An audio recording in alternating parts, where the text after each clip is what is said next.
can.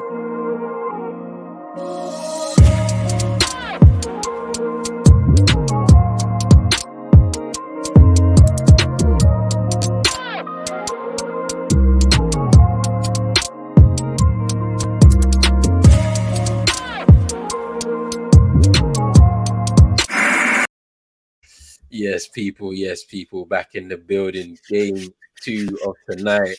The Grizzlies at the Warriors. It's going to be a good game tonight on the West Coast.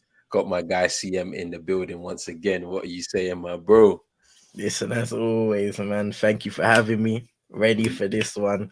Ja Morant, Steph Curry, Klay Thompson, combustible elements in the cut. We're looking to see another good game after the first. Well, it's going to be a good game tonight. Obviously, the pain from the last game. Everybody who was watching saw my pain, fam. But we move, Bucks get that win. We got a good game on tonight. Obviously, it's 1-1 in the series between the Warriors and the Grizzlies. The Grizzlies had to get some get back after losing that first game at home. They needed to make that second game count to tie up the series. Now they're on their first road game. What can they do at the home of the Warriors, who are really looking like everything is clicking right now to try and put themselves through to the Western Conference Finals against potentially one of the Mavs or the Suns? But we'll see what happens tonight. But people, before we do anything, make sure you hit that like button, hit the subscribe button if you are new here, and then hit that notification bell because there's still plenty more games to come. So you need to know when we go live. But bro, what are some of the main elements we need to be looking out for in this game today, bro? Let me know. Listen, Golden State, we know how great they can be with their depth lineup, their newly found depth lineup. Jordan Poole involved in that, Steph Curry, Klay Thompson, Draymond Green, his ball movement and just being that primary ball handler is very important within that lineup. So, and defensively, that lineup is surprisingly good defensively in terms of them all buying in as a collective, being active. And then offensively, their movement off the ball is incredible. I've loved to see how a young guy like Jordan Poole and even some of the new guys like a GP who's unfortunately out injured, or a Toscano Anderson, whoever's come in has really brought into that Warriors system and made it their own. And I remember when they was having kind of growing pains at the start, it was all about recognizing through muscle memory where your teammates are going to be. So to see them playing so well now and well gelled, it's fantastic to see the Warriors back in a contending position. For the Grizzlies now, these guys, they're gonna come at you for the whole basketball game. You got that grit and grind mentality, that old school mentality in these Memphis young guns, guys like Dylan Brooks, Desmond Bain, Ja Morant, Jaren Jackson Jr.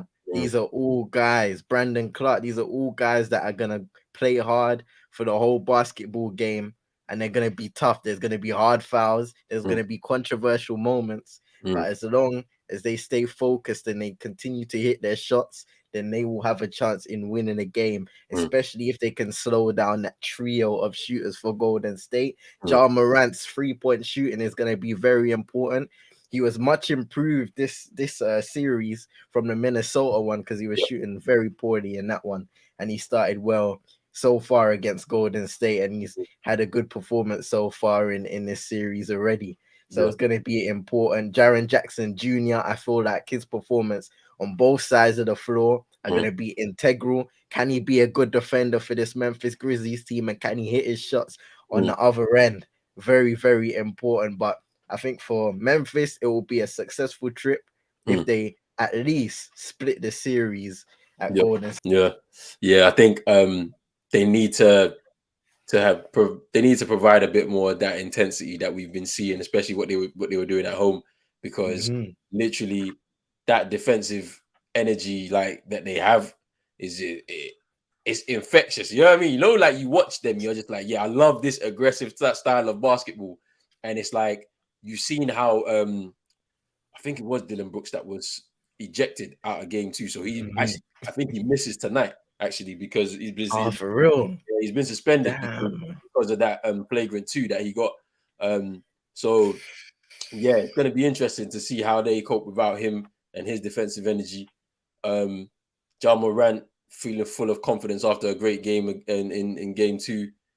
And like, yeah, the team spirit, the team togetherness is all there. They're prepared. But obviously it's going to be difficult to take down those shooters. Jordan Poole has had a great season, so far. And it's going to take a lot to stop him tonight. Obviously back at home on home turf. Obviously Steph, obviously we know what he comes with.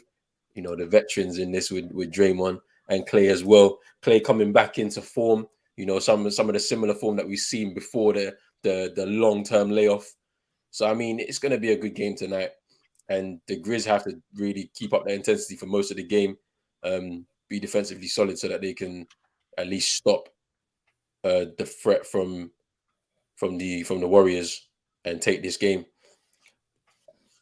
Boy, it's going to be interesting. And the most important thing again, you let Golden State go on runs, you're finished. Yeah. They've like for when they were at their best, they were one of the most devastating third quarter teams. If you can stay around close in the game or even have the lead in the game by the end of the third quarter, you have a chance of winning. But if you let them gain confidence and run away with the game, that's when the problems start coming. Yeah, because like I remember watching a game in the regular season. It was the Warriors went to the Cavs, and it got to a point in the game where they were down. Like, because the Cavs young team, it's kind of similar in style to the Memphis team. Then they've got a bunch of danger men in their team, and we all know about them, right? Through 3 quarters, they were leading very comfortably, but then fourth quarter came and they went on like a 34-2 run, and they absolutely turned it around. Like Steph Curry was shooting like crazy, and he turned it around. Like, so that's as you say, it's just that's the danger. Like you can't you even if you have the lead going into that fourth, sorry, they can come out and just literally blitz you because they just so accurate with the way they shoot. So, well, we have to wait and see how that's going to go tonight. I mean, it's going to be a very, very back and forth game, and it's about who takes control. Can the Grizzlies slow down their game at times? Like to be able to, just kind of control the situation that's around them. That's where you look at them and you say they may be a bit too inexperienced at this level to be able to manage a game. Like it's in your favor, but then okay, we need to slow it down. We don't need to because they turn over the ball a lot, and I think it's because that they're trying to take risks. They're trying to shoot. They're trying to score buckets because at the end of the day, they feel like we can probably outscore any team if we hit all of our shots. But you're gonna turn over the ball every time if you keep doing it. So you need to learn how to slow it down, and I think that will come with time.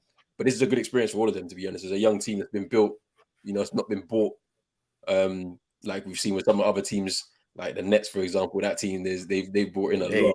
Do you know what I mean? And they're not this far. They're exiting that round 1. So it's nice to see teams that have been put together that have been built from the ground up. Especially this Warriors team, which has literally just been there for several years, and they're even rebuilding again. You see the likes of John who's actually starting tonight, which is interesting. I love to see that.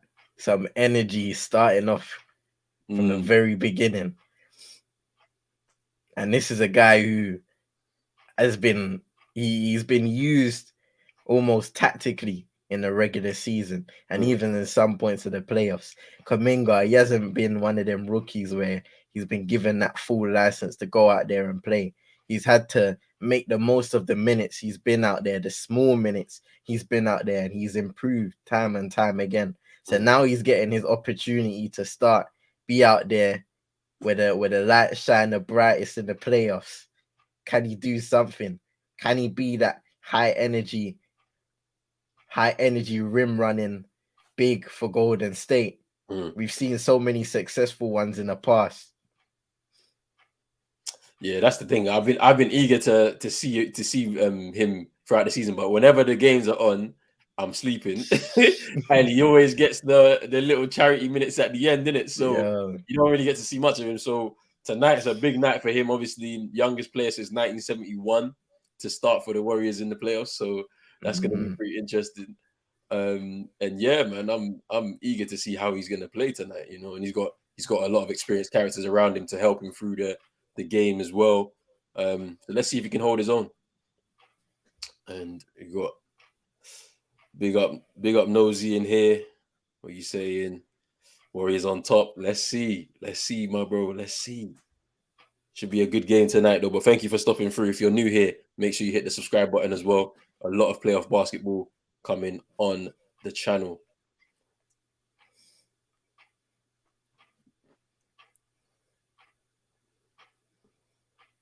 There's 2 seconds left. Ooh. And we start.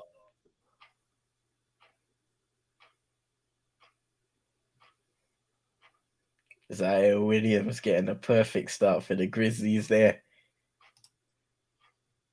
They turn over the ball. The Warriors is Desmond Bain. Jaren Jackson Jr. for the 3. Oof, off the rim. And out.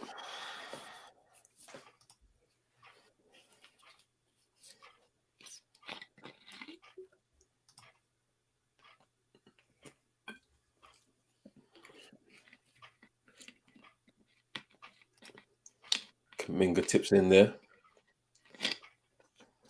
That's what Golden State are looking for. That activity on the offensive boards, defensive rebounds as well. Yeah, he's showing his versatility there, locking up Ja Morant. Oof.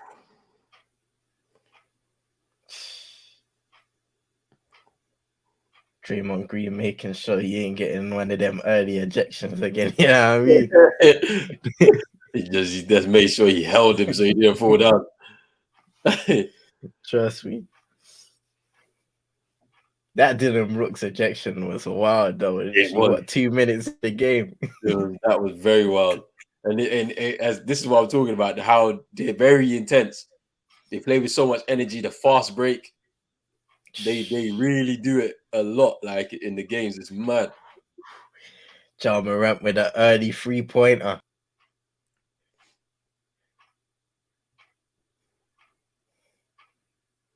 Draymond Green turning it over. Ja on the fast break. What's the call there? I think it come off his foot, I think, if I'm not mistaken. Good start for the Grizzlies, though. An early 4-point lead.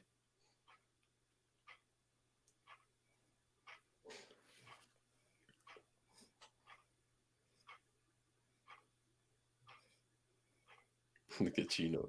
Chino the gut. Look, it's Desmond Bain, long range. Oof, that was a airball. Chino, relax, man. We were close. It's JT. JT just was not shooting. He was not at the races. I saw a bit of the post-match interview. He just said, it's a one-off. He expects to be better, and he'll try and be better in the next game. And that's all it is, man. Like, if he was a lot better in that game, if he was just hitting his shots, he was passing up a lot of open looks as well, because I feel like he just wasn't confident. So if he can get back to that, then we might have a chance, because they weren't great, the Bucks today. They weren't great, in all honesty. Yeah. I'm not laughing. You know the thing is as well, because Desmond Bain with a 3 this time. 9-2 start for the Grizzlies. What? Steve Kerr is not happy. Back to Tatum. Now, I didn't watch the game, so it'll be interesting to see how you perceive this comment. But I see Jaylen Brown, he had a good game, 27 points. Should Jason Tatum have let Jaylen Brown kind of take over and maybe have a big night like Giannis did for the Bucks? You know what? I think it gets to a point in the game where you decide that. So you make the adjustment and you say, all right, what I'm going to do is I'm going to now stop shooting and start finding my teammate.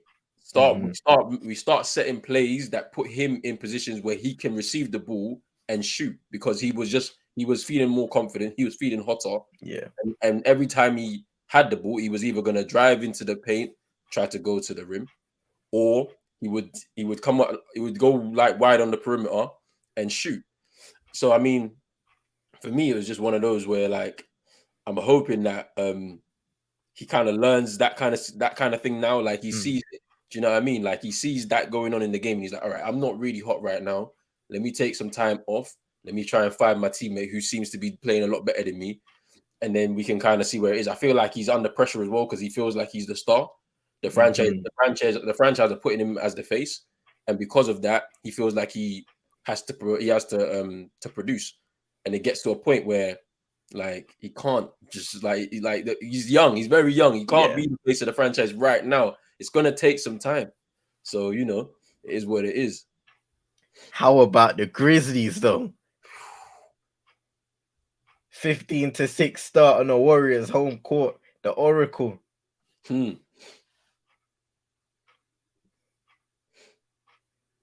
Ooh, that was a good feed there. But yeah, I agree with you. What you're saying in the end of the day, I think it's that maturity in the game that needs to come for both Jaylen Brown and Jason Tatum, and especially for Jason Tatum going forward as the star. You can recognize that you will have off games, but even if you're not shooting, how are you affecting the game defensively? How is your playmaking affecting the game as well? And I think you got to do a better job of becoming a better playmaker for your teammates and trusting them to take and make those shots, because you got a fantastic second star in Jaylen Brown. Oh my goodness, Ja Morant. It's long range. They blitzed them already. It's 10-point lead. 18. Another turnover. Here's Desmond Bain. Steve Kerr's gonna call a timeout very soon. Ooh, and it's a foul. Kuminga on Ja. Now it'll be interesting. Now, are they gonna try and target Jonathan Kuminga and try and get him into foul trouble early on? Maybe I think is that. I mean, you remember in the other game where Ja kind of was like, "You can't guard me." You remember? Do you remember? Yeah, might have got into his head, and obviously it's starting a little narrative between the two of them now as well. So it's pretty interesting.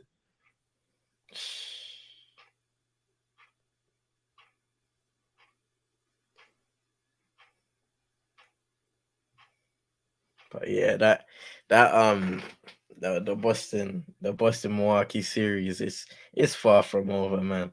Yeah, I want that thing to go the full 7 games. So I think it does. It goes. I said 6 or 7 because when you look how close that game was tonight, it's an indication as to how we're gonna be going throughout the whole game. Because, like, I feel like the one thing that I saw that was good from the Bucks was they did allow Giannis, their main guy, to take over the game. Because I saw during the third quarter, literally everybody kind of was doing the defensive work, set up in a way that just gave Giannis the space to do what he needed to do. One thing I will say about Giannis is that the way he plays basketball is very unorthodox, but he gets away with a lot. He gets away with a lot. You see when he lowers that shoulder, it's mad. It's mad. You see, like when he lowers that shoulder, but like because he's like a big guy, they allow it. They just let it slide. It's mad. But hey, it's about trying to find an adjustment to see how we can slow him down, as you say. So that's it. I think Ime said after the game, what is it? He's got to get his guys flopping a bit more to get those offensive fouls. You know what I mean? Yeah. Because Giannis, he'll test the physicality barrier of the referees, what they're gonna give on the night in his post ups, in his drives. So you got to kind of have that veteran savvy about you, where when you feel that lowered shoulder, you go down. You know what I mean? You got to sell that foul, man. Trust me. I mean, I feel like Marcus Smart is pretty good at that. So, like, he I think there was points. I feel like he thought he was gonna get three foul free throws where he got fouled literally at the end. He only gave 2 because he felt like he was in motion to shoot, and then they didn't give it. Was that the one on Drew when he kind of yeah. Okay. So it's one of those. But big up my guy Kendall. Good evening. Celtics versus Bucks was very feisty and fiery. But I thought there was a lot of fouls. Like Grayson Allen was out of the game early. Like literally, I think he was on 4 fouls. They was just like, yeah, you're not coming back on the court for a minute because it was just mad. He was like in the space of like 2-3 minutes, he was already on 3 fouls. I was like, wow. So he's a menace though, Grayson yeah, Allen. definitely.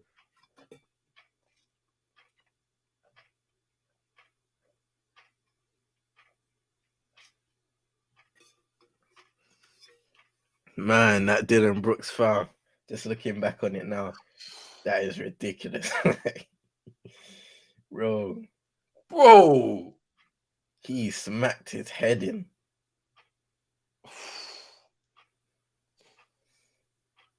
And that's tough, innit? Because he puts his arm down to try kind of shield his fall. Yeah. And then that happens. Yeah, it's mad. It's mad. I hope this ain't the end of his season, boy. Trust me.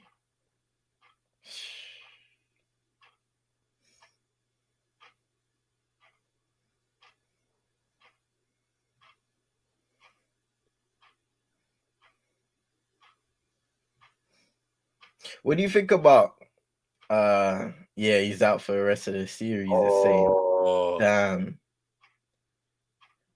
damn. I think I still do think the Warriors will advance. So maybe it's maybe not the end of his season, but what a love. Hey, the energy from this Memphis team, yeah, is what's killing them. Woo! Andrew Wiggins, corner 3. But look at that, Golden State already down by 10. Just a testament of that great and fast start by the Memphis Grizzlies, really taking advantage of their youth and their energy.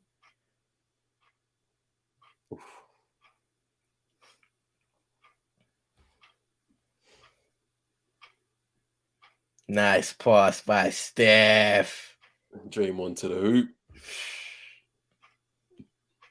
But Chino's Heat and your Celtics have been dealt with score-wise. Hey, hey. They got panned yesterday. They got panned differently yesterday. It was different. It was a 2-point game.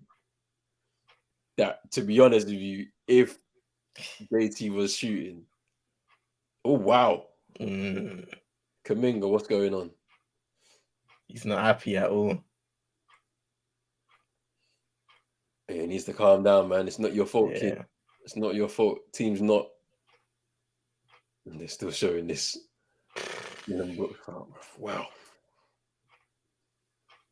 Crazy. I don't know what he was on there. You know what's mad though? Like, we will see these fouls once, every so often. But back in the days in like the 90s, 80s, these men were doing these fouls every game. That's wild. And then you have man squaring up like ready to fight. Hey, there's the fights that be going on in the NBA back in those days. Yeah, it was hilarious. Man. It's too funny. I've watched so many clips of these things. I'm just like, yo, this was regular. What we see people get ejected for now. We see people get texts for like talking to refs. Like it's mad. It's mad, bro. It's crazy because I saw a clip recently where a guy got one dunk and he was staring at the guy he dunked on. Bro got a tech, fam. Like, what's this? I swear that weren't it Russ? I think it might have been, I think it was Russ. And you're staring at the guy, you got a tech. Like, what is this? What we're doing now? That's what we're doing. This is how it goes. There was no fight. There's nothing like that. It was literally just showmanship. You're staring at the guy you dunked on because you dunked on him, man. That's what the fans want to see. It's true. Yeah, they gotta just allow it, man. They're moving like the WWE trying to do this PG thing.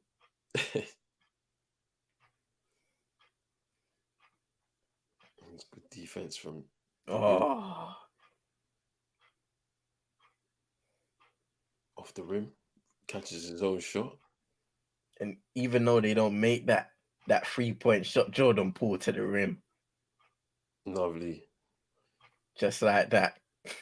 And the Just time like up. that. And it's all changed. Down to 6. They're clawing it back. I was gonna say originally on the missed 3-point shot for the Grizzlies, Ja Morant drove down and mid-air just changed direction and threw it out to the Anthony Melton. He makes it look so easy, but Yeah. it's crazy how he does that. Just he's going in one direction and completely spins around and just full power throwing it out to the 3-point shooter. This is what we keep talking about, his athleticism. Like, it's kind of unmatched for people like in his age group in the NBA, and probably a lot of players, to be honest with you, in the NBA, because he can get up so high, then there's switch, because and he's got the vision as well, and that means his IQ is developing too. So yeah.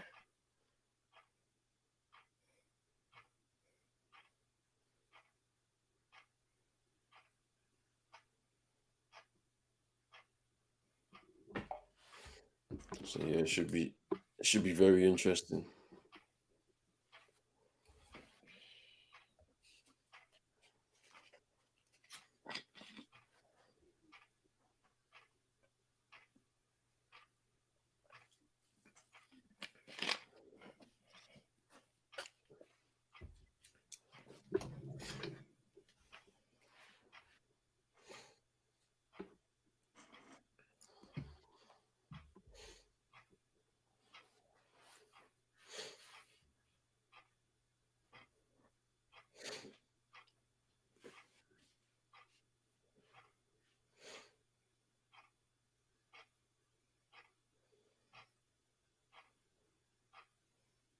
Man, during the timeout though, what is he saying about that Man United result, man? So you just touch on it and leave it there. Leave it there. I mean, after 2-0, I turned it off though. I can't lie. I just stopped watching, like, because I was just like, but I mean, I think at this point, I have to put some blame on Ralph now. Like, from a coaching standpoint, like I'm glad of like the stuff that he's done in terms of, exposing some of the antics that some of these players be on, and also what the board is struggling to do and all of that, and forcing change at the club. But his primary job up until the point of him finishing the season was to coach this team. We saw a glimpse of it for half an hour against Crystal Palace when he came in, and then it all dropped off. And since then, we ain't seen anything yet, like anything different.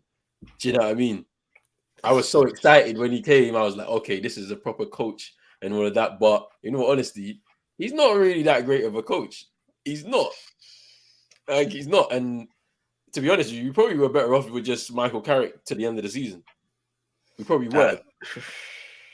Yeah, that's mad thinking about it now, because what is it?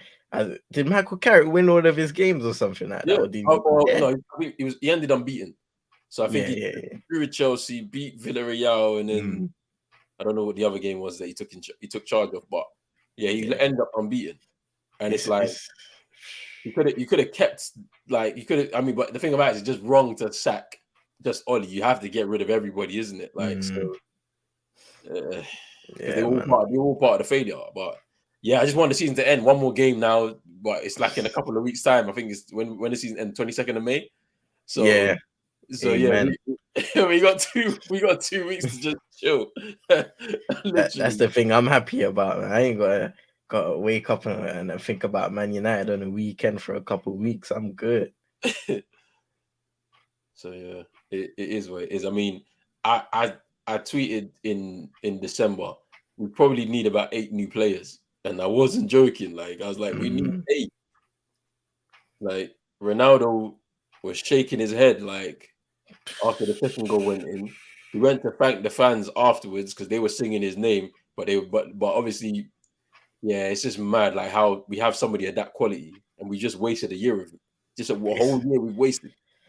It's wild, man, and it's wild because people, they have throughout the season we've kind of gone on this back and forth thing of whether he is a problem, whether he's not a problem, scapegoating other players as well. But it's like, yo, he's got us through some mad situations that without him we probably wouldn't have made it out of the Champions League alive, and we're not going to be in the Champions League next season anyway. And in the Premier League, he scored some crucial goals as well. So we probably wouldn't have even been in the sixth spot if it wasn't for some of Cristiano Ronaldo's goals. So, you know, I'm coming to the end of the season. I'm a kind of person where it's like we need to start looking at Manchester United as a team, bro, and stop singling out these individuals.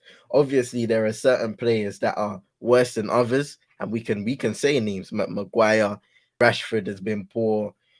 Bruno Fernandes, Scott McTominay, the likes of Aaron Wan-Bissaka, Delo, Telles, so many names. But the real problem is that these guys aren't gelling as a group because they simply just don't complement each other's game. And at the same time, we haven't had a manager in the last couple of years that has known how to get the best out of his personnel, especially when things are going wrong. You're just gonna have these set tactics that you're gonna go back on when you're worried. So yeah, it is what it is. Basically, something just I feel like there's gonna have to be a clear out, and they're gonna have to give Ten Hag some chance of getting a good new team together. Like we need to see 6 new players in that starting lineup. Honestly, we do. Like we can keep 5 of them potentially, but 6 new players have to be in that lineup. I can't because we can't start the season with Maguire's and McTominay's and Fred, and we can't. Like I think Elanga's also needs a chance on loan. You know, like I don't think he's ready to be at this level, to be honest with you. Like, and before it's too late, you know, before he gets a big head and before, you know, like, you know, we give him the kind of money that could potentially now change his life, you know, get him out on loan, let him go out there and play some real men's football, let him get kicked every week. Let's see if he can handle it at this level, even at that level. Yeah. You know, like, and you see these young guys, the most important thing that I don't see enough in football is learning the fundamentals of the game. Being able to have the technical ability so that you don't have to rely on your pace and your athleticism. Because when you're young, that's good. But when you get older, when you start getting kicked about and you start to slow down and you're not exactly in your athletic prime, or you're picking up these niggling injuries, trying to use your speed and your athleticism isn't going to help you longevity wise. You've got to have that technical ability to keep you at the top of your game. And I think that's the problem we've seen with Marcus Rashford. And, you know, his development is a big part of that. These guys that Marcus Rashford, they haven't had their development and full development because these coaches are chopping and changing all the time. So it's an unfortunate situation. I also put responsibility on the player because I feel like in the time when they're on holiday, I believe you should be doing more to get your game better, improve your game. And I understand that football's a team game, but it's also an individual game when you're alone, when you're working on yourself, whether you're in recovery sessions at home, whether you're working on your game, even in your back garden, making sure your touch is right, your shots are right, going to the local park, just having that self-awareness to recognize that every summer you need to become a better version so that you're contributing and improving your team come season time. I don't see that enough from the young guys anymore. Yeah, it's one of those things we don't really see anymore. It's a dying breed, isn't it? Do you know what I mean? But if Kendall was saying, if United get Eriksen, Buendia, Coutinho, Ivan Toney, Ismail Assar, who challenges Sancho for his place, then we can slowly become a force we once were. I'm not sure about.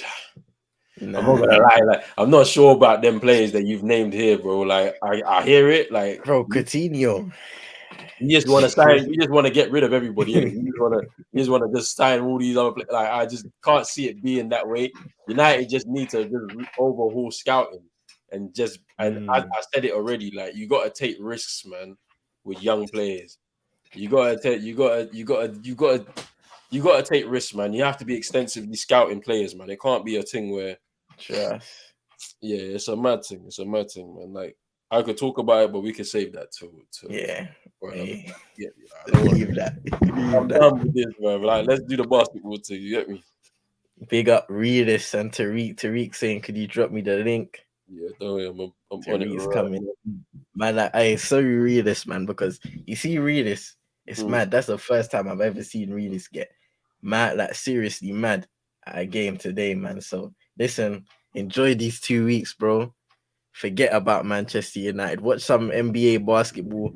I was watching La Liga this morning Yeah, and I enjoyed it so much. I forgot to get what the game was, but I finished 6-2. It was a relegation scrap yeah. here. I'm gonna be watching more La Liga, Serie A. You know what I mean? Just leave Man United where they need to be in it. I gave up already, fam. I was like, after we got panned by with Man City, I was like, yeah, I'm cool. I ain't got nothing else to do right now, bro. What you saying, Tariq? Yo, my bros. Sorry, I ain't got no cam, man. Because it's late night settings over here, no lights and that. Yeah, I know, bro. That's calm. It's calm. It's calm. But yo, we're finally getting back into this game, you know. Jaw was on fire. Trust me. Yeah, it was a rough start. Yeah, a quick start, man. I know. When Jaw's in that type of form, though, yo, he's hard to stop when he can start shooting threes because he's so quick, he'll blow past you, and your whole defense has to come up against him. Do you know what I mean? So you drop off him and you allow him to take that free shot. Steph. Now he's warming up, baby. He's in there. Steph knows what he's doing right now. Man, starting to percolate. Big up Doris Burke. For real. Hey, CM, you're looking a lot more chirpy than when I caught you earlier, man. You know what I mean? Hey, man. You forgot you moved on from that defeat already, yeah? Bro, listen, you have to, man. Yeah, you have to just move on from that dead team, bro, because it's true, man. It's sad. It's 56 goals this season. Hey, it's all mad. 56 goals is mad, bro. It's true, man. But you know, I've been through my fair bit as an Arsenal fan, so trust me, I know how you man are feeling. Boy. Trust me, man. I'm a fan of football first, innit? So I don't get it. You see, that's what I say. But I think that's because of the pain that we've suffered. That's why. Big time, bro. I've already been saying, like, what was it? The game I was watching here, Roland and Tariq. I was watching Mallorca versus Granada. Yeah, top tier football, and that was a relegation game, bro. Top tier, fam. You gotta do, bro. I'll be watching one, like even tomorrow when I get up, bro. I'll be watching Serie A at like 11:30 in the morning, bro. Like random thing, fam. I don't care. Like I watch French football too, man. I don't mind.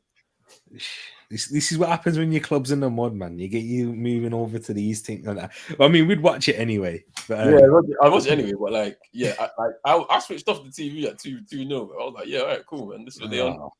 Yeah. Right. And then people are having meltdowns. I'm just like, why are you having a meltdown? We've been seeing this for like 6 months. Like, what's going on? I think really this broke, man. Really broke earlier on. You know what it is though.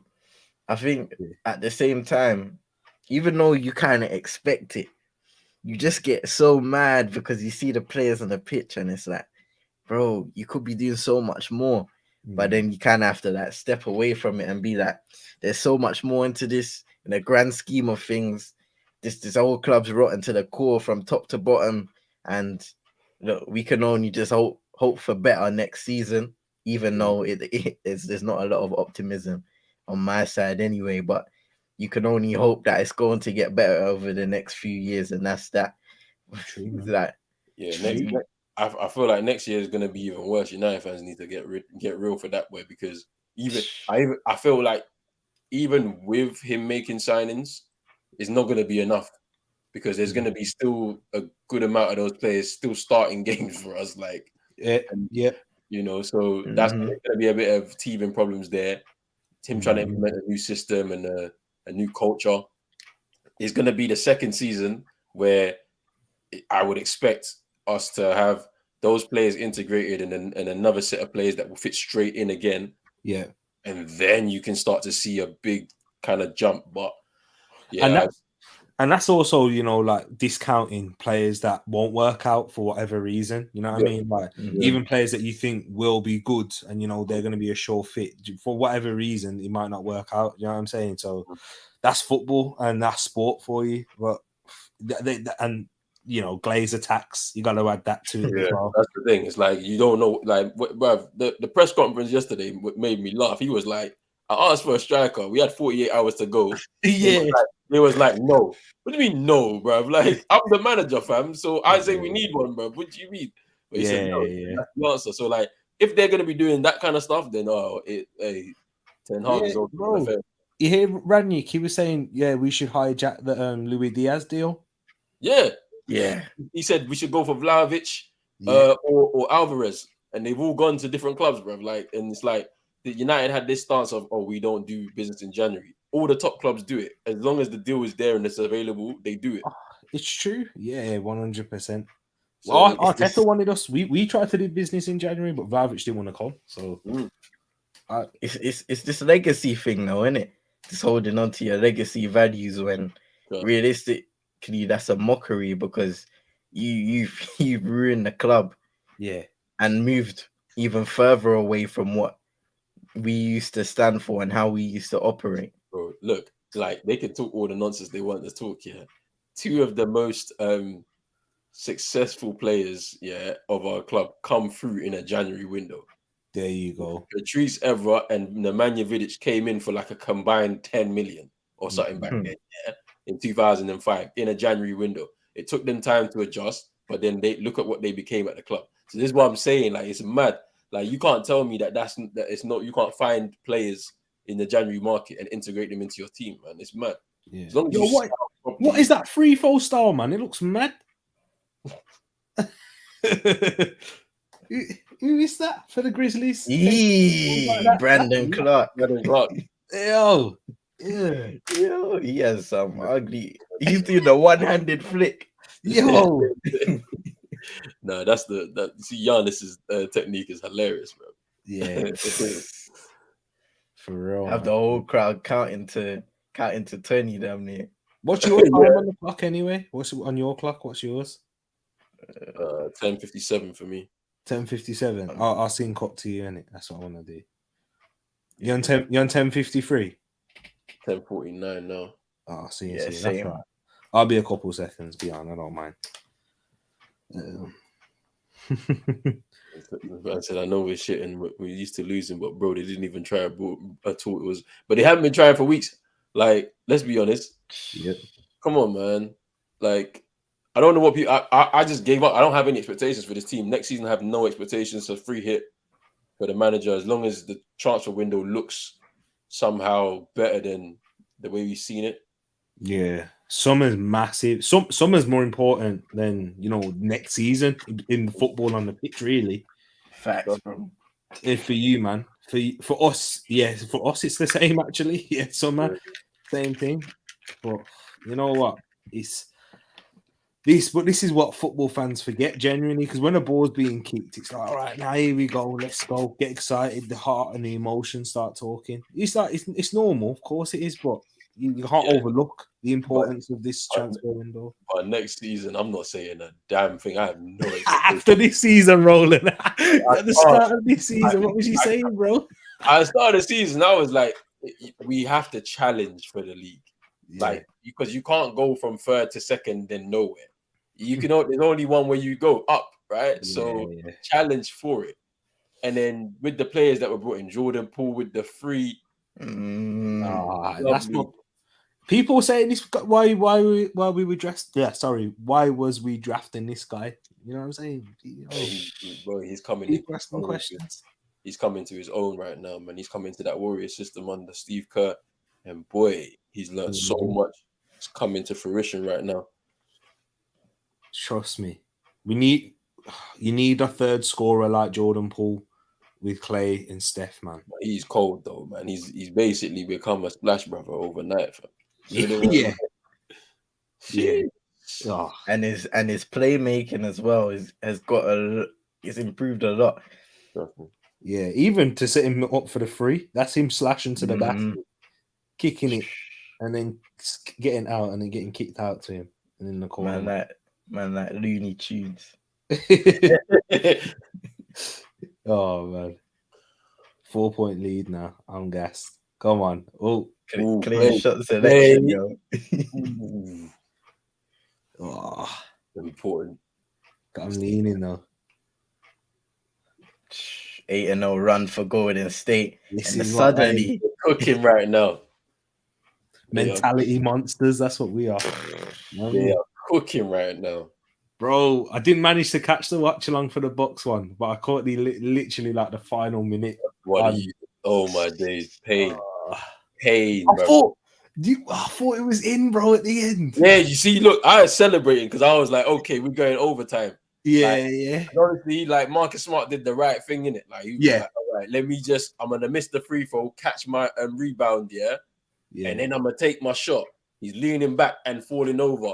It just hits off the rim. You're seeing everybody in hands up, potato, man. Everybody and their mother with hands up there, bro. And then I'm seeing Horford just tap it in. And it was just after the buzzer. So it's like, we got to eat that. I think JT was off tonight, really off. I think he's 3 from 21 from the field. Very bad. So he's got to improve. If he even had 50% of his shots, he won the game. But that makes you feel a lot more like confident though, doesn't it? When you're having an off night and it's that close of a game. Do you know what I'm saying? Yeah, but then you forget the Giannis factor, man. True. Giannis 42 points tonight, 12 rebounds. Like, it's peak. If he's in that mood, and then even let's say like J. Rue Holiday, who scored I think 24 tonight. Like Brook Lopez had a good night tonight. He won't have a night like that again. So we'll see. They're missing. But they nearly fumbled the bag though, because I know they got back into the lead, but like you man weren't leading for ages as well, weren't you? We was 14 points down. Heading into that final quarter, we claw it back somehow. I don't even understand. I thought the game was over after the third, literally. Yeah, and then just the end, just couldn't finish off. But that's what I'm scared about you, man. That's what I'm saying. I was telling CM like it got to a point where JT was having an off night. What he should have been doing was stop like looking for any open looks or anything, and just let JB just carry the game, because he was already. I think he ended up with 27 tonight. Okay, like, just let him take over. Like, and this is where like that inexperience is kind of kicking in, and also I think it also helps if you got a playmaker in between them, so that at least then it just separates that. You don't have to worry about playmaking for the other at times. You know what I mean? And this is why I was like, who's gonna come in there in between the two of them and just split the responsibility out? It's an interesting thing to look out for the offseason still, but definitely, man. You know we was talking about Bradley Beal yesterday. Yes. See this? I feel like where the best place for him to go? Portland. I feel like he should go Portland. I feel like he should go Portland. The reason why I say it, is because it means that Dame can focus less on scoring and he can make more. True. I hear that, I hear that. Like, see, because you remember when Melo was there, Do you see how that little partnership worked? Yeah, then obviously they got they had McCollum as well at the time as well. Yeah. Like, Melo was just focusing on scoring. He didn't have to do anything else. And I was thinking, hey, Bradley Beal might go there, because like I don't see him working out at a team that's like in a big market and is like a contender. Yeah, I agree with that. But then you put him in that team now, and they're rebuilding anyway. Dame won't leave, because you're like, you've got yourself somebody who, like he was scoring champion, or he was second. Was he scoring champion 2 seasons ago? I think I'm he not was. too sure. I think he was. And I'm talking about the season where there was no fans. And so after the bubble, and then there was no fans. So was it last season or the season before? I'm having a look right now. He was. I swear he was scoring champion. If he wasn't, he must have been second top. He wasn't scoring champ, but I know he's been up there in one of the seasons for sure. But yeah, so I was thinking about this morning. I was like, hey, Bradley Beal might actually work at Portland alongside Damian Lillard. But hey, it's one of those. It's one of those, isn't it? Yeah. Are you on about the 2021 season? I think so. When you got 30, you averaged 31 points. Yeah, he was shooting then. Like, true. That's mad.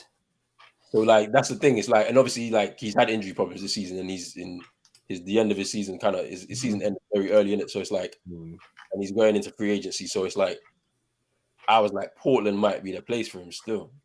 Who else is entering free agency this offseason? Zach LaVine.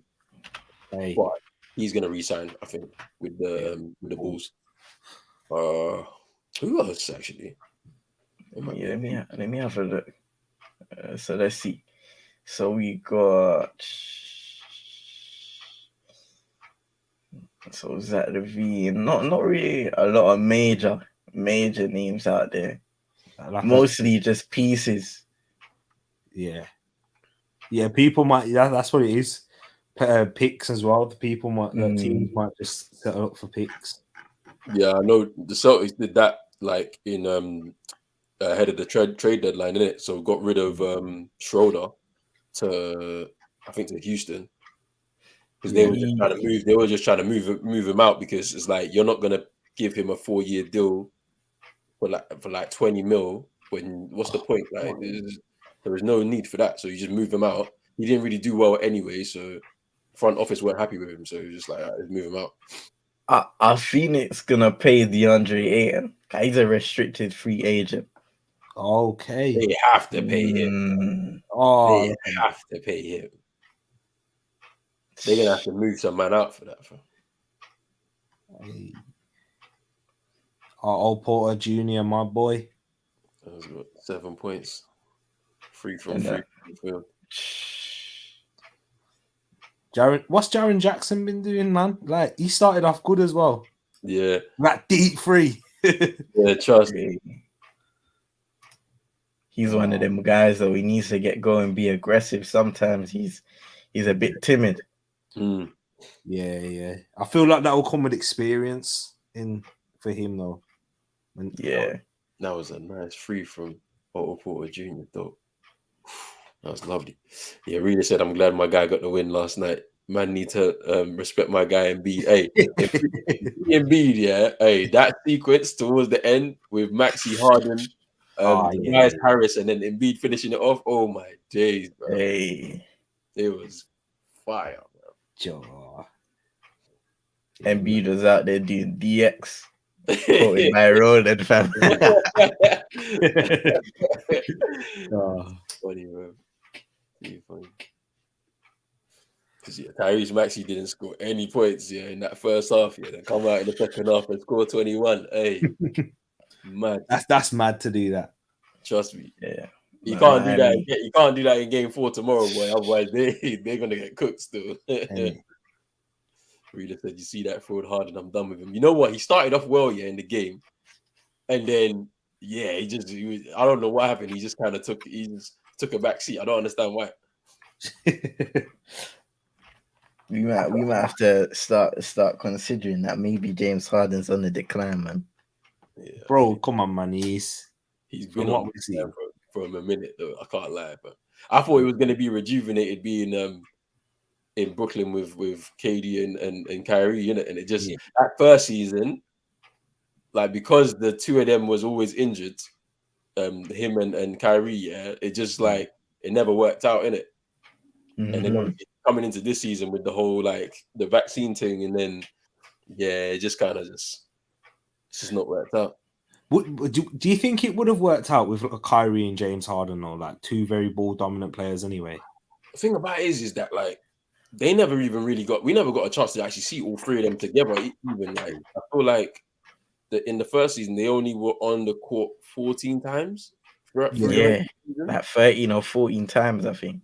And then obviously we ain't seen them this season really together like that either, because Kyrie was out for the first half of the season and then could only play road games. Yeah. So I don't know. I mean, I think it works in isolation, innit? At certain moments in different games, if you bring them all together, but you couldn't do it throughout a regular season Nah.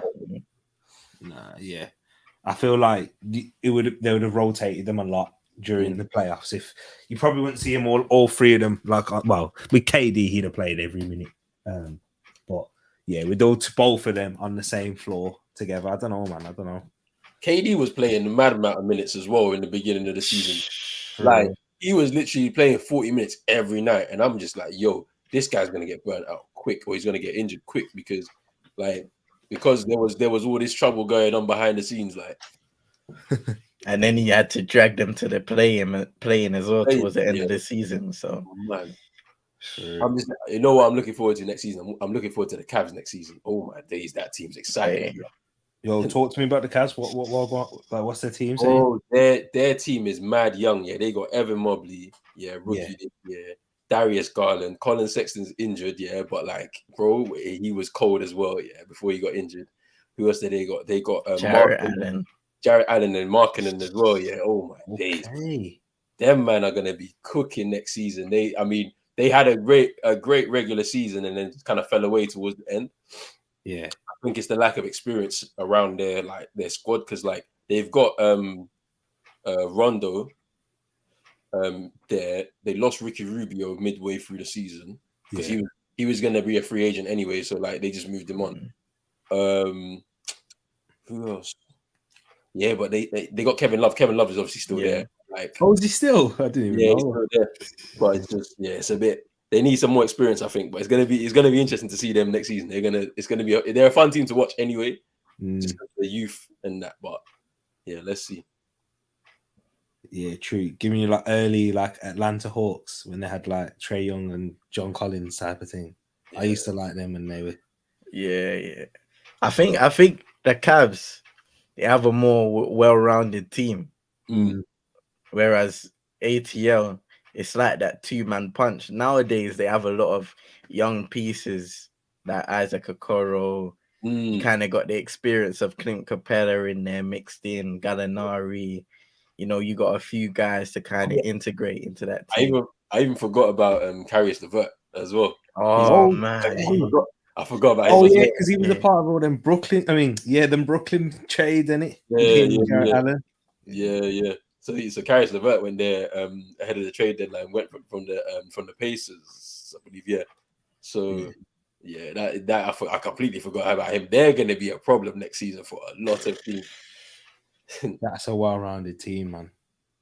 They've done well, rebuilding in a way after the chip.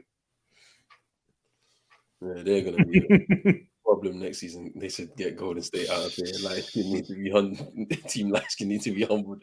Hey, they're winning this series, really. So I don't know what you're talking about. Hey, they're winning this series, bro. Wiggins for free. Hey, you know what's mad? Yeah, I remember back in the days, when I had my agenda against Golden State, and you know, in their old, before they moved to the Oracle, they had that announcer. And literally every time they hit a free, the brother would go high pitch. Yeah, I would get mad. I would be mad. Yeah. Oh man. But it's calm, man. Different you down. Look at this. Wiggins. Bang. It's nice to see Wiggins doing well though, because when he was at the Timberwolves, like you thinking early days, like Wiggins could do something, but then kind of dropped off. Yeah, he was that guy that was just labeled as an inefficient scorer, isn't it? Yeah, for real. After that Jimmy Butler situation, them man were kind of yeah. I mean, Cat. He kind of recovered from it, but even now, he's just soft. Yeah, he's a soft big man. He is soft. I mean, he's trying to do that trash talk when he's talking like this, man. It don't work. No, it don't work. And Yang's outside too much for me, Cat. Outside of the paint, man. Get in the paint a little bit more.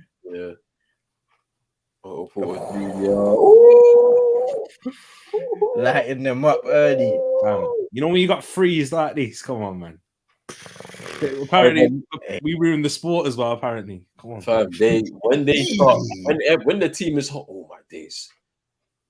Zaire Williams, that was a big terrible.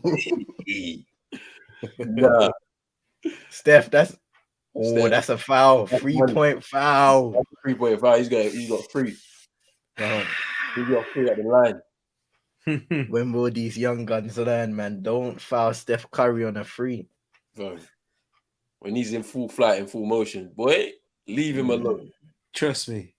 He's already trying to recover. What are you doing, man? Don't get in that shooting space. Yeah, that's an experience right there from William. That's an experience right there. And he's trying to make up for his error. You know what I mean? Sometimes you just have to hold the L, man. Let him take the shot. Just let him take the shot. I used to play basketball like that, man.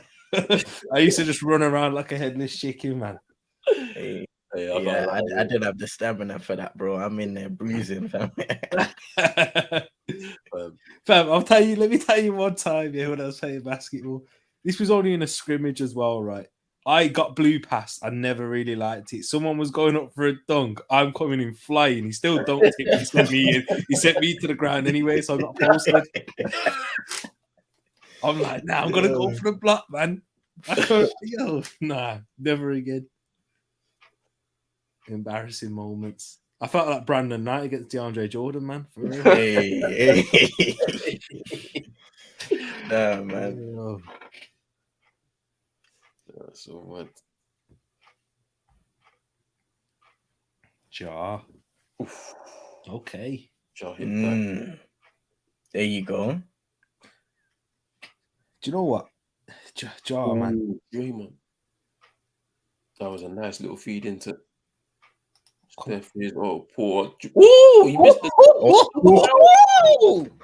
Damn. Yo. He missed that dunk. Crazy, fam. He went in hard for it as well, you know. See one under. I'll tell you, see when the man get a little bit of confidence now, they want to start trying the craziest things. They start doing bad stuff, bro. The.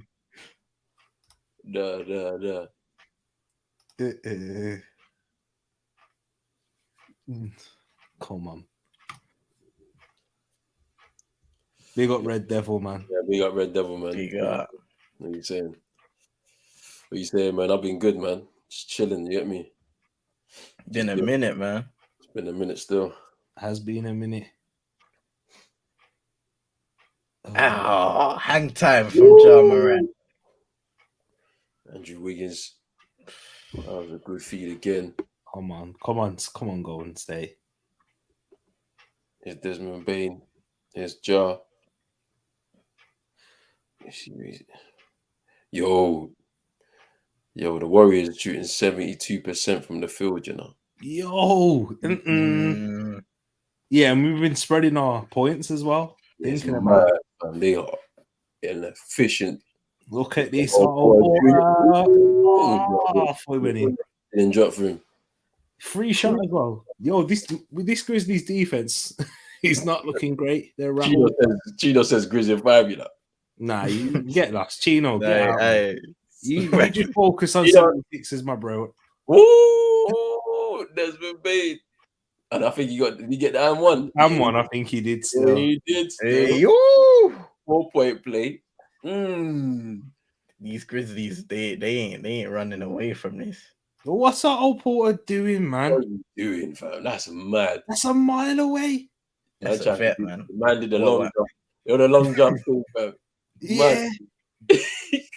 He clattered him, man. They're so stupid. The shot was gone way after. What? He must have thought he was Mikal Bridges with that long wingspan, man. Allow that. Did it?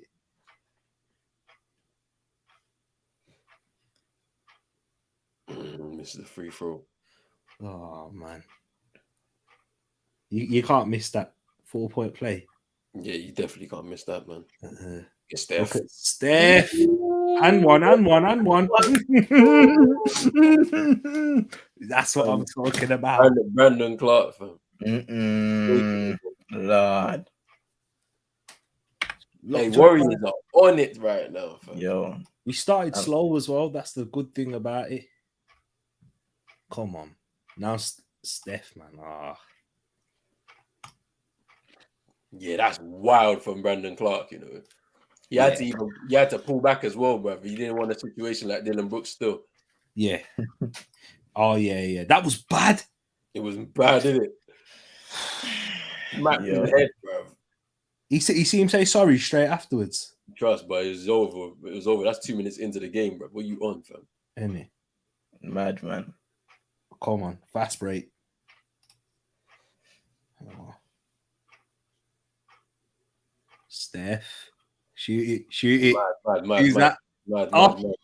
No. Nah, it didn't count. It didn't count. Offensive foul. Oh. Yeah, Draymond was doing some mad thing, fam. Yeah. He was like holding man off, he was holding Darren Jackson Jr. like crazy. Yeah, then when Steph got through, he just pushed him off, bro. That's a moving screen and a half. That is with his back. Yo, too funny. Look at that, bro. Oh my days.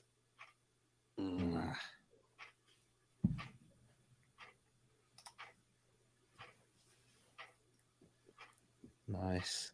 Jordan Poole. Ooh. Gotta score that, man. Ja off the rim. If Ja starts hitting them, then it's dangerous, I think. Yeah. Them transition pull-ups. Yeah. Ooh! Steph. He's asking for it. He's asking for it. No foul. Nah, I didn't think it was. Tough. Half. Take us to the half, man. On a 2-digit lead. 10.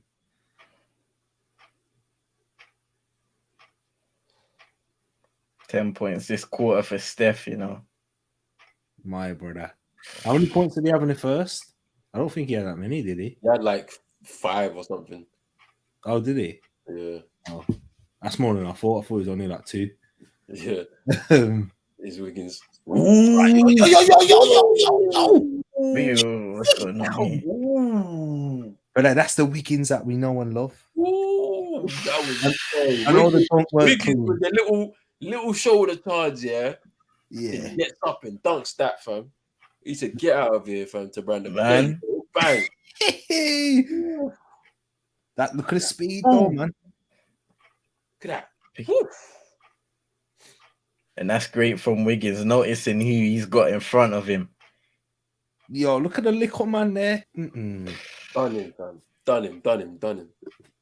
Turning on the afterburners. Once the Brandon Clark was backpedaling, he was doomed. For real.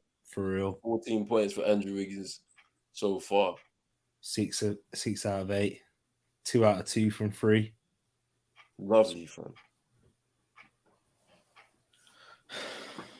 And he hits his free throw. He's looking back in his rhythm as well, like because his start of the season was lovely, and then he kind of tailed off. But I think it's just because of the injuries. Yeah. And when I was speaking injuries, I'm talking about the rest of his teammates, bro. Like there was a lot of players that were out for the Warriors still.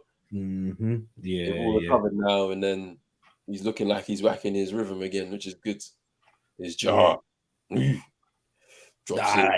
hung up in the air for ages then. Yeah, he was trying to draw a little faster. Yeah, that was good. That's all right. Steph, go on, do it. You've done it against Grizzlies before. You know what to do, my brother. Oh, what? Draymond, man. What? Go on for you, man. He's holding these man up. What's he going to go at Steph for anyway? Yeah. I don't know. Maybe he's not using the screen. He's rejecting the screen.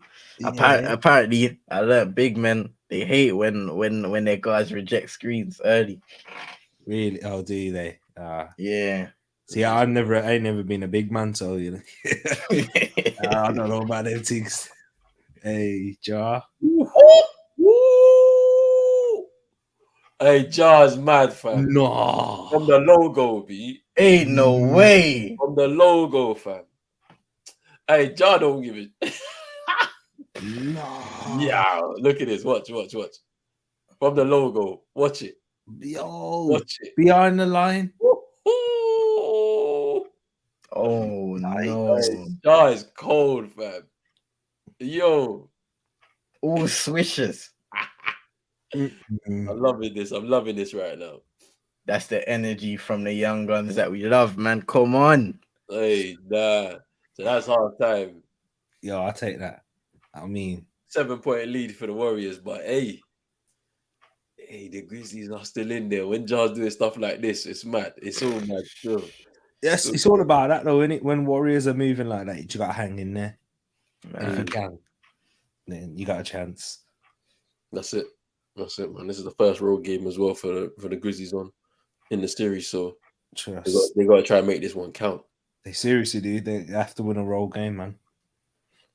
That's the thing. If you can win the first road game, the pressure's off on the second one. You can go out there and sometimes you even play better than you did in that first one if you do win. So you never know. Trust me. That was what I was hoping for tonight. Like I was like, all right, go there, win that first road game. You gotta go back there on Monday night, but pressure's off because they have to claw it back. If you win, then all you gotta do is you just gotta round it off at home in that first game. And if you don't, then you still got a second chance as well at home in that sixth game. But couldn't make it count.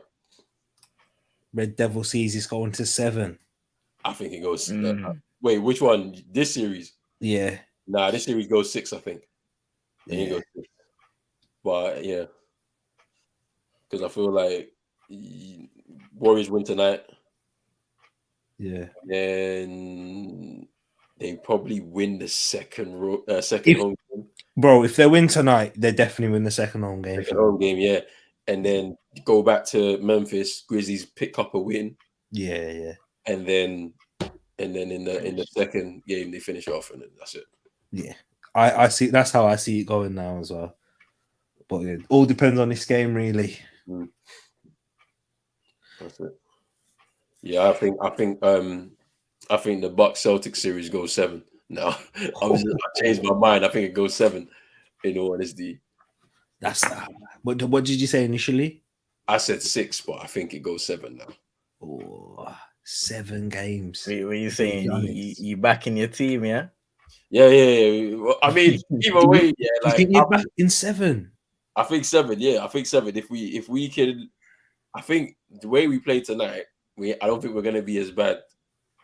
So we might win actually, and go 2-2, and then take it back to TD, and we probably win the first game, and then it's like, all right, if you win that one, then you've gone through the series in 6 spot.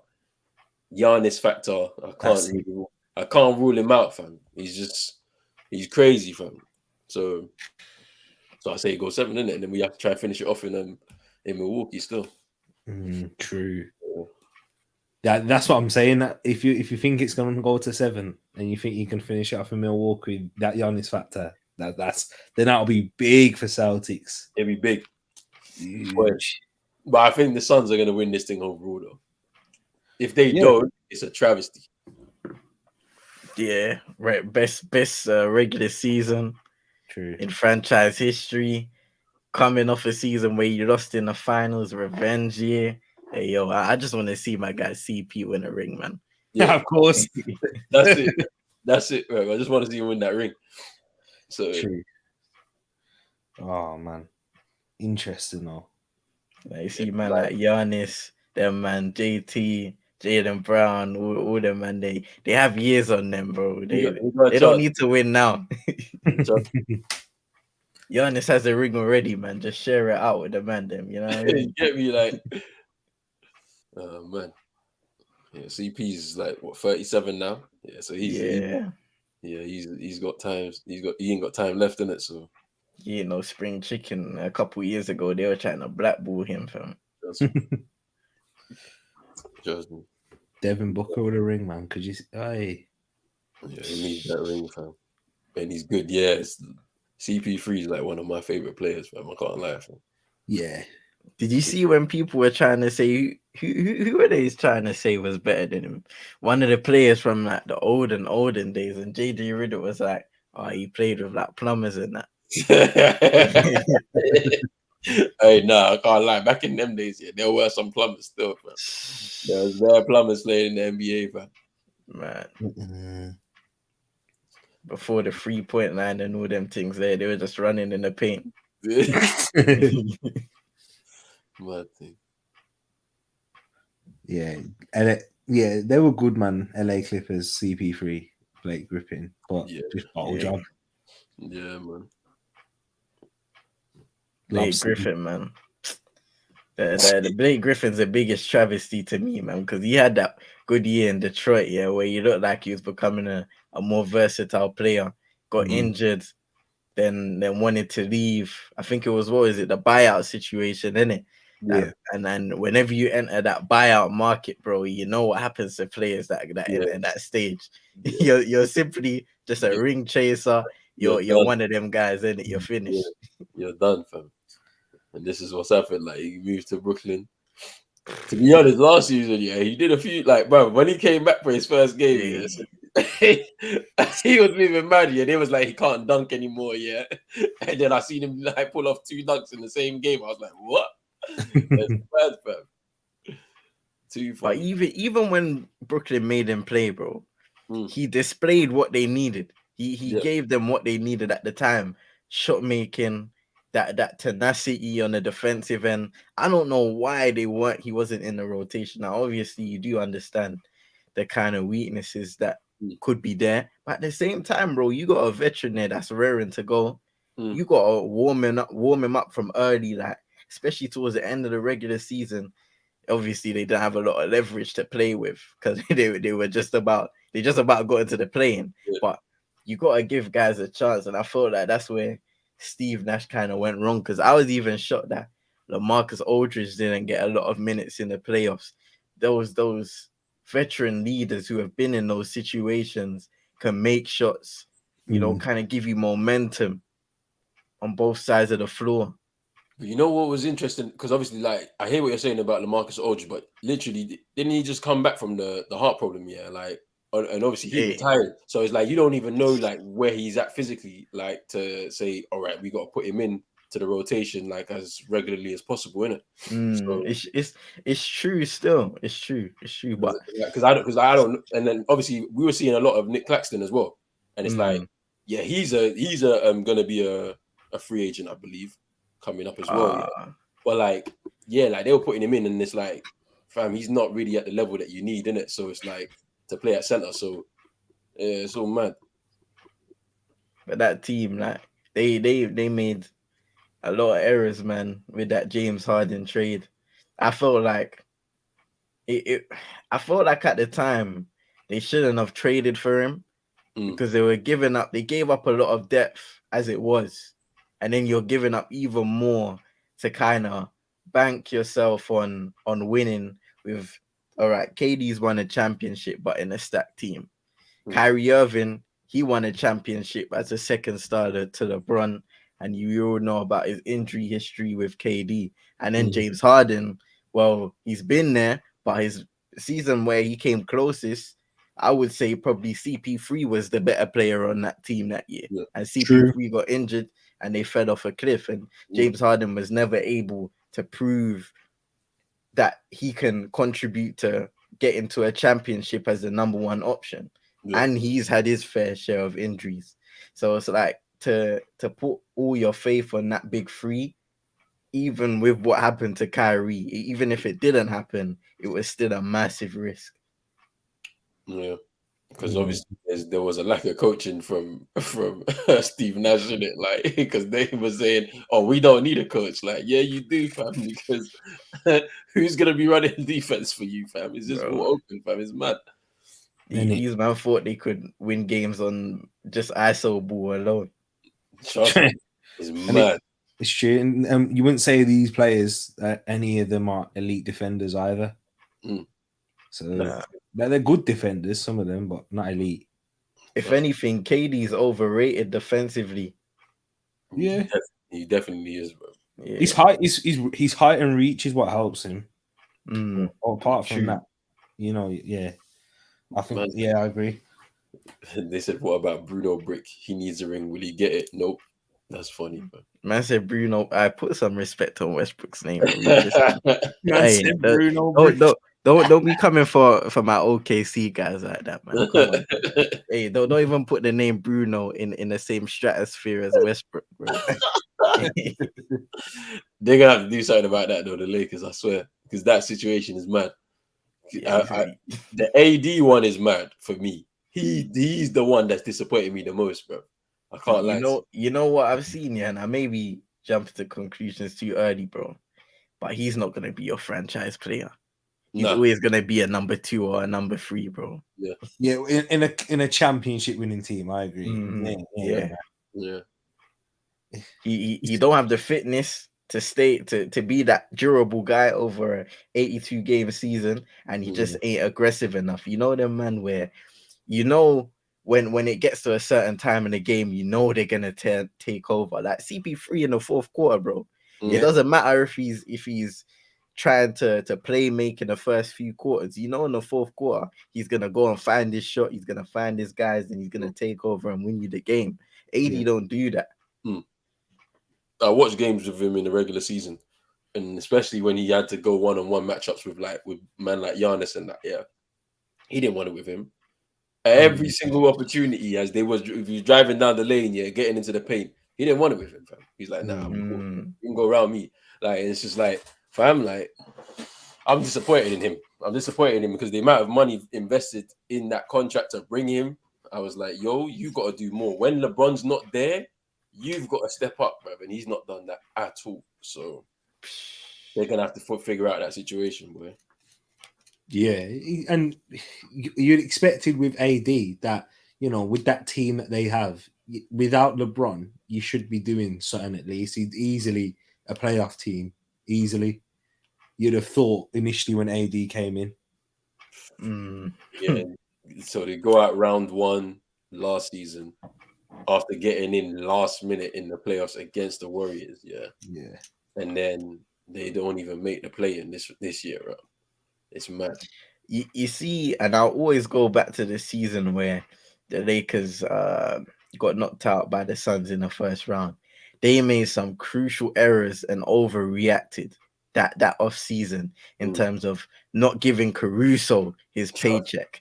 That's like he was a big part of the defensive identity, and then making those trades, they overreacted so much in a situation where, if you look back at it, they were just unlucky with injuries that season. Yeah, that was what it was really like because LeBron was out for it. And the thing about it is it was across the whole league. It wasn't just them, in it. Like, just because we had a condensed season, and it's the COVID year and all of that, so it was a bit mad, in it. Like, just how everybody just slowed down, and it was the Bucks took advantage because they were just the healthiest team.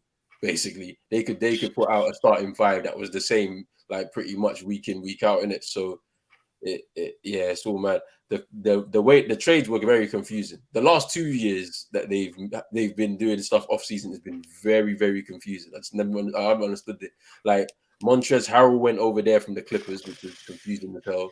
Like, who else was like a very wild one? Like, even this off season that just went by, Trevor Ariza coming back. Like, what?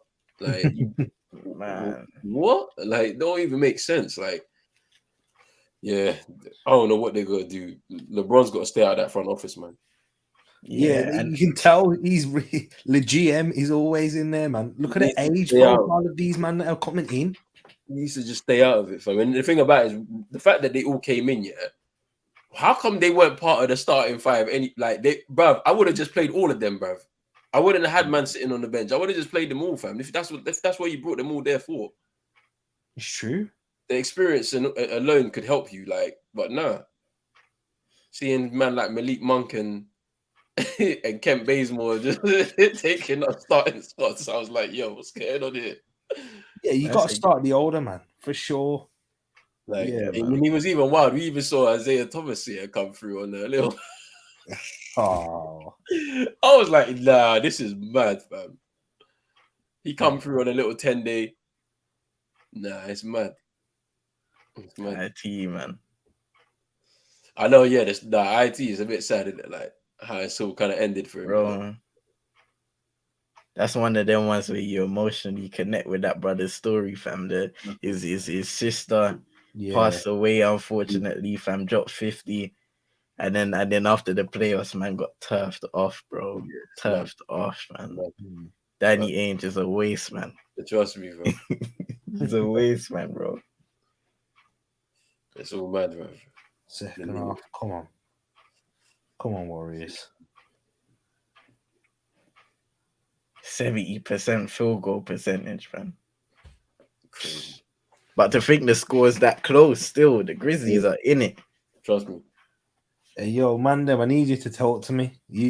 I'm a casual b-ball fan, but talk to me about Zion Williamson, man. What going for him? Ooh, you know what?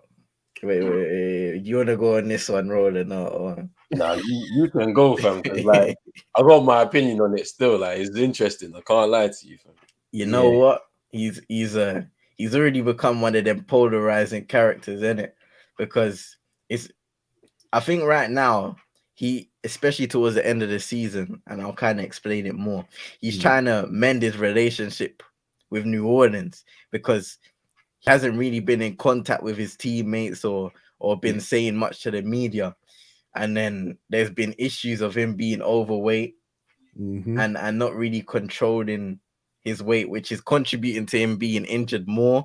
And it's been one of them weird situations also because if you go back to when Kawhi Leonard was injured back at the San Antonio Spurs, their biggest issue was communication, him going away from the team and kind of using his own medical guys. And Zion is doing the exact same thing where the medical guys in New Orleans don't really know what's going on with Zion because he's using his own guys who have a different opinion to the ones in New Orleans. So it's this back and forth, a bit of confusion. There was even this thing earlier in the season where they were promoting their season tickets and they didn't have Zion in the promotion for that. Ouch. So you can see that there's that slight rift. But after CJ McCollum came in, I think he's kind of tried to do a thing where he's tried to mend that relationship between Zion and the organization and his teammates, kind of get them communicating again and getting him involved with the team. You kind of see him courtside at games, supporting and conversing with his teammates now, especially towards the end of the season. Whereas, throughout the regular season, we didn't see much of him except for pictures in ads where guys were picking apart his weight and saying he was looking overweight and stuff like that and looking worried. But you know what?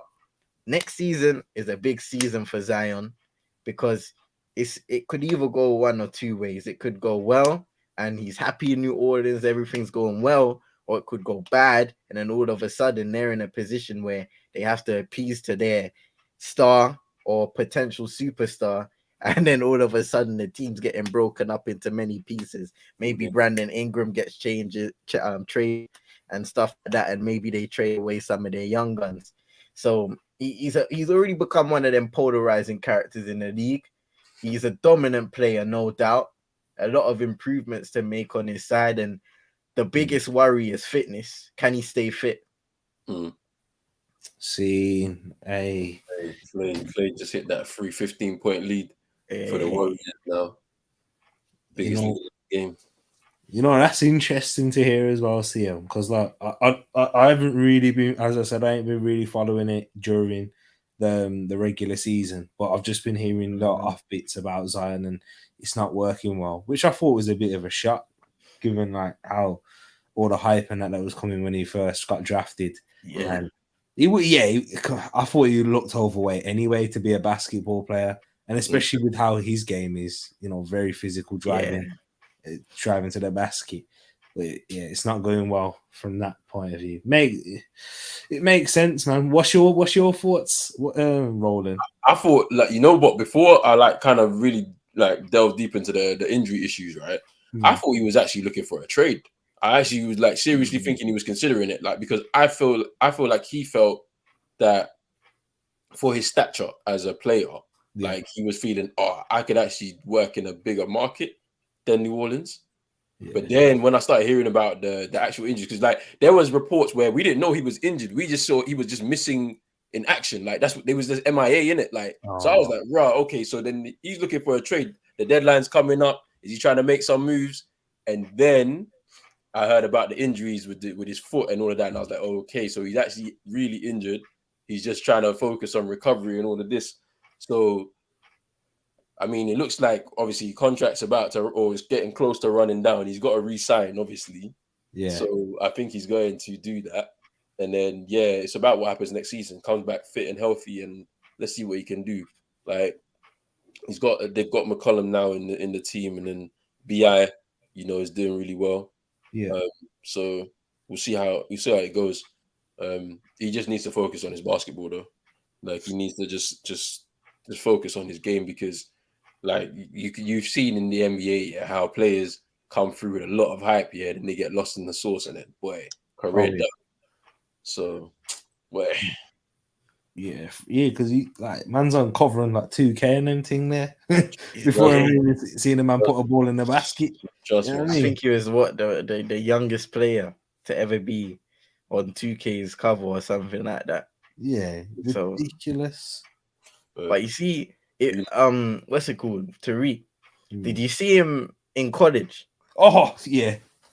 Like I always kind of said, because I remember me and Roland were speaking about it like a few weeks back or something like that, and we were saying that it's better for him to kind of be closer to that weight point than where he is now. Yeah. Yeah. I thought because he's not like he needed to bulk up for the NBA anyway. You're in New Orleans, bro. They got the gumbo, gumbo. Gumbo and that. He's eating good over there. Trust me. Hey, it's true, fam. It's one of those. Reela said that man want to be like Shaq, but he's too short and he's not serious about his craft.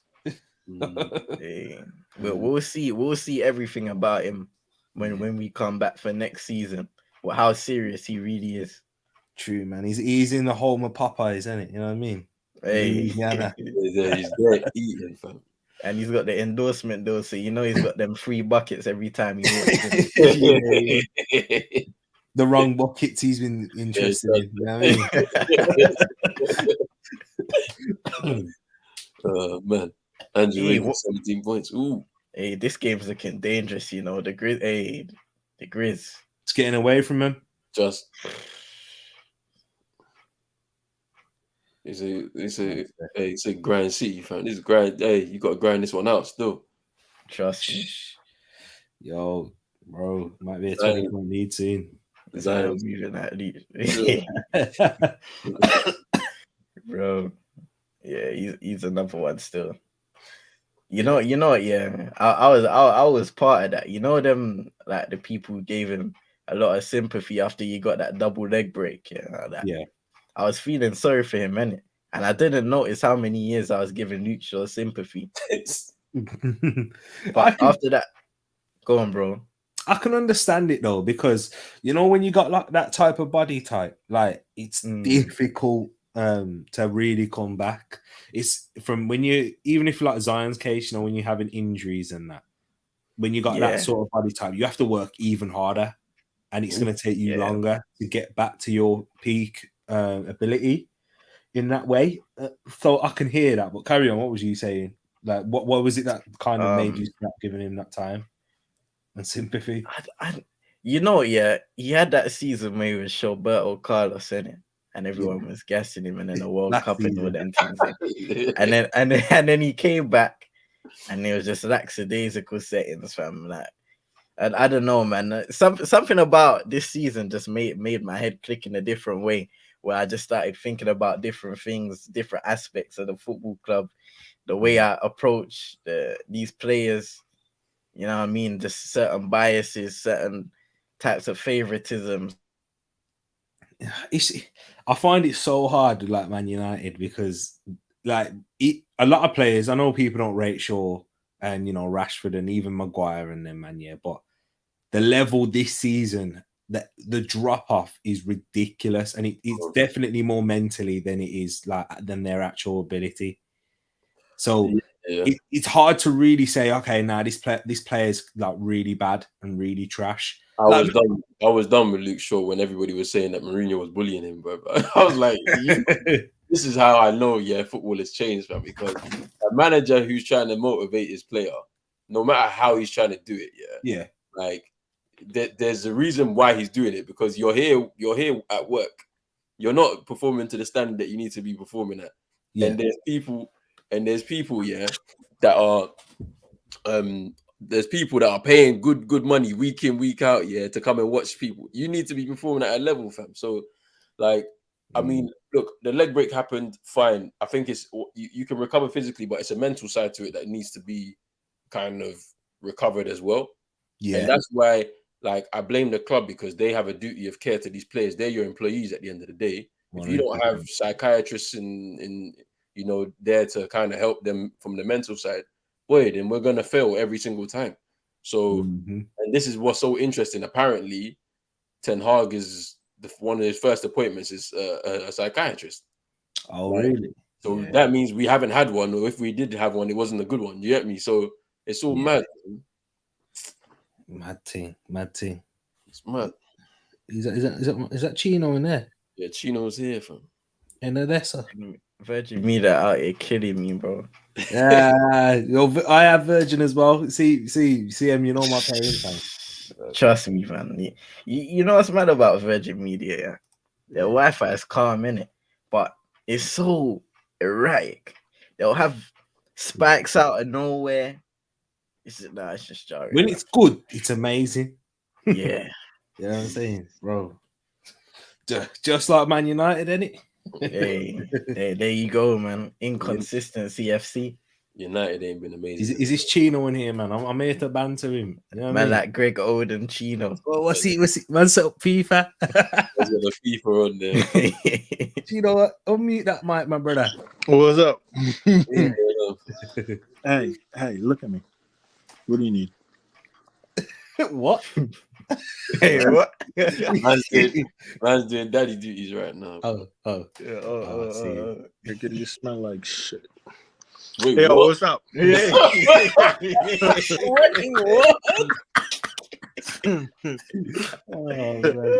What? Nah, I think she Mad pooped. thing. I think she pooped on herself. Mad thing. Hey, yo, Man United lose, Heat lose. What are you telling me, Chino? Everything. No, Miami play tomorrow, man. Tomorrow we're getting that dub. Today's loss is for tomorrow's dub. You feel me? Yeah. That's funny, man. Man's got Bam Admir on his profile pic, man. You feel me? You feel me? Man, is that man like Greg Oden? Okay. Man, that's like Bam Adebayo right there. Oh man, what you calling him Greg Oden like that? Bam. Bam. Yo, Greg Oden, fam. No, bro. At this point, Greg Oden might have been a better player than Bam. Hey, no. Hey, listen though. College Greg Oden, number 1 pick. Come on, a lot of center ain't touching that. They ain't touching him. It's just the injuries. No, Bam right now. Bam looking like what's his name? Bishmal Biakum. Wait. Bismarck. Yeah, I know what I'm talking about. Bismarck Biombo. Biombo, yeah. He's at the Suns right now, isn't it? I swear. Yeah. Hey, Brother. shout out to him for what he's doing back home in Africa. You know, That's true, though. I'll give him that. Yeah. Yeah. But hey, that's how I'm playing right now, bro. And you know, remember funny, when he stole that bag? Who he stole the bag from? Was it Toronto or Charlotte? Bismarck stole a bag, man. I'm telling you. Charlotte. It's from Charlotte. Man. Yeah, he stole the bag from them. Yeah, Charlotte. He didn't win a ring at Toronto, did he? Was he there? Did he? That's what I'm thinking, like, because I know. No, I don't think he was. He wasn't. I don't think he was there. No. Nah. He Not wasn't. not 2018-19. I don't think he was there. Nah. Do you not remember the clip here when he was at Charlotte and he was taking a free and the announcer was like, "Oh no!" Yeah. Yeah. Oh, It's man. so mad out here, fam. Bees might be up. Yeah, didn't he get like 27 million like for a 3-year deal? Something like that. At Charlotte. M's, man. Yo, Bees might be humble, you know. Mad thing. But yeah, Bam ain't that bad. He's just coming up and against elite centre, bro. And then Embiid. Yeah, There's levels to it. Yeah, man. Embiid was moving crazy. Master MB is about to drop 45. Masterclass. This brother's playing with concussion, fractured thumb. You know what I mean? When his teammates lifting him up, they're lifting him by his forearm. Trust me. That's why Honey Bun James Harden needs to step up, bro. That's a Honey Bun James Harden. Honey Bun, you know. Have you ever tried Honey Buns? They're fire, you know. Nah, I haven't, you know. Embiid looked like M. Honcho yesterday, fam. Yeah, he did it in that mask. Hey. That mask yesterday, fam. I'm on my Spice Bun thing, man. I love that. I love Spice Bun. That's why I got so chubby at the end of primary school, fam. I was eating Spice Buns every day, fam. Yeah. Mark Jackson might get a job soon. Yeah, I don't want it to leave ESPN, man. Let him stay there. He's good, man. He's one of the good ones. We ain't gonna be getting that mama. Here goes that man. I don't want him to go to the Kings though. Yeah, that's such a shitty argument. Oh, Clay! Oh no, one-legged, bro. One-legged free. Hey, this game is getting away from Memphis, bro. What were you talking about, bro? The next third quarter runs. They cooked. I'm saying, yo, Chino, you ain't making it fast into the finals, but imagine coming up against these, Chino. Woo! What? You ain't making it into the finals, but could you imagine the Heat against this?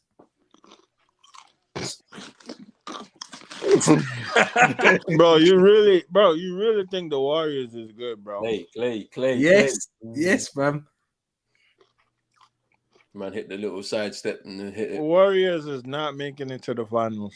You don't think? No. I am worried about the Suns, but you know, we'll make the Western Conference Finals. Yeah, the only finals. Listen, that dynasty is done, bro. Jordan Poole. They ain't finished it. Last dance, man. About 21 points. Euro. They lead. Fam, he ain't doing nothing either, you know. No rings without D Wade. Memphis cooked right now. Yeah. It's a difficult night for the Memphis boys. Yeah, man. Blowout settings. Inexperience is killing them right now. Ain't it? They want Mike Conley back. No, they don't. No, they don't. Yeah, Mike Conley. They don't want him back. Mad thing. You want Zebo? Hey, Zebo's out here enjoying his games in Memphis now, man. He was there in the first game, boy. Oh man. You know it's a trick, like it's Pete, the New York Knicks, man. They had what we thought they made that change in the right direction, that step in the right direction. All of a sudden, they have the Julius Randle, man. We gotta speak about, bro. It's true. That guy.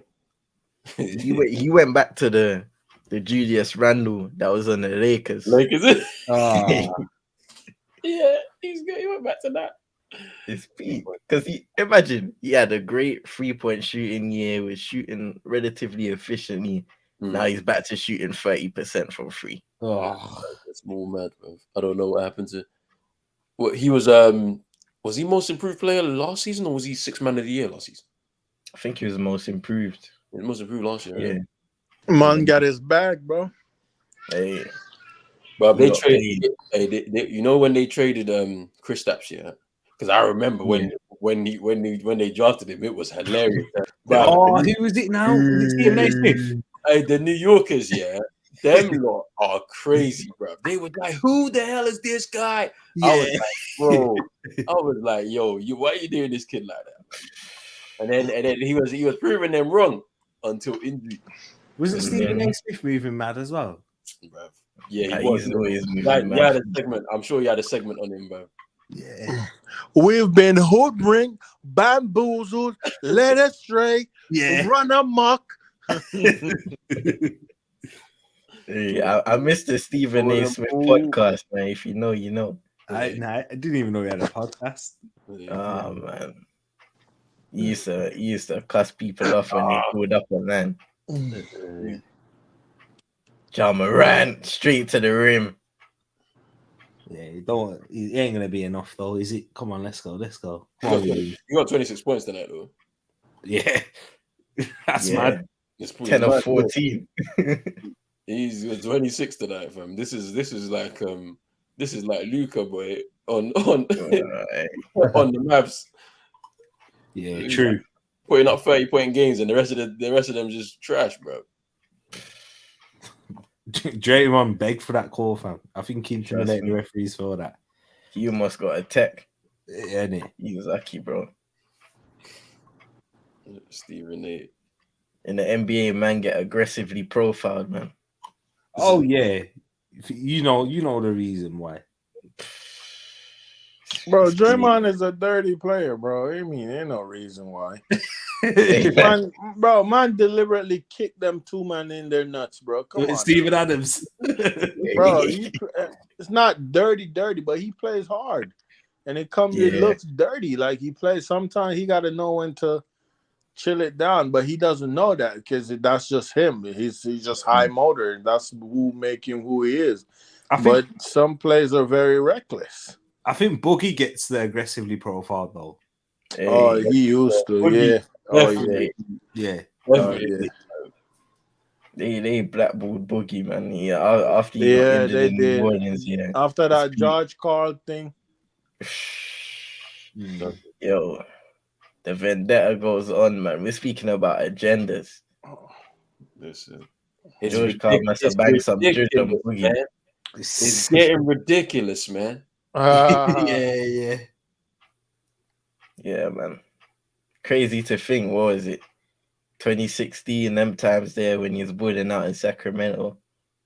Mm-hmm. They got that big man over there. It's true, man. It's true, Boogie. I feel sorry for him. He balled out in New Orleans too. Yeah. That injury, man, killed all the momentum with him and AD. Mm-hmm. Both of them went down. Man. Both of them. Yeah, that was a big duo, them two.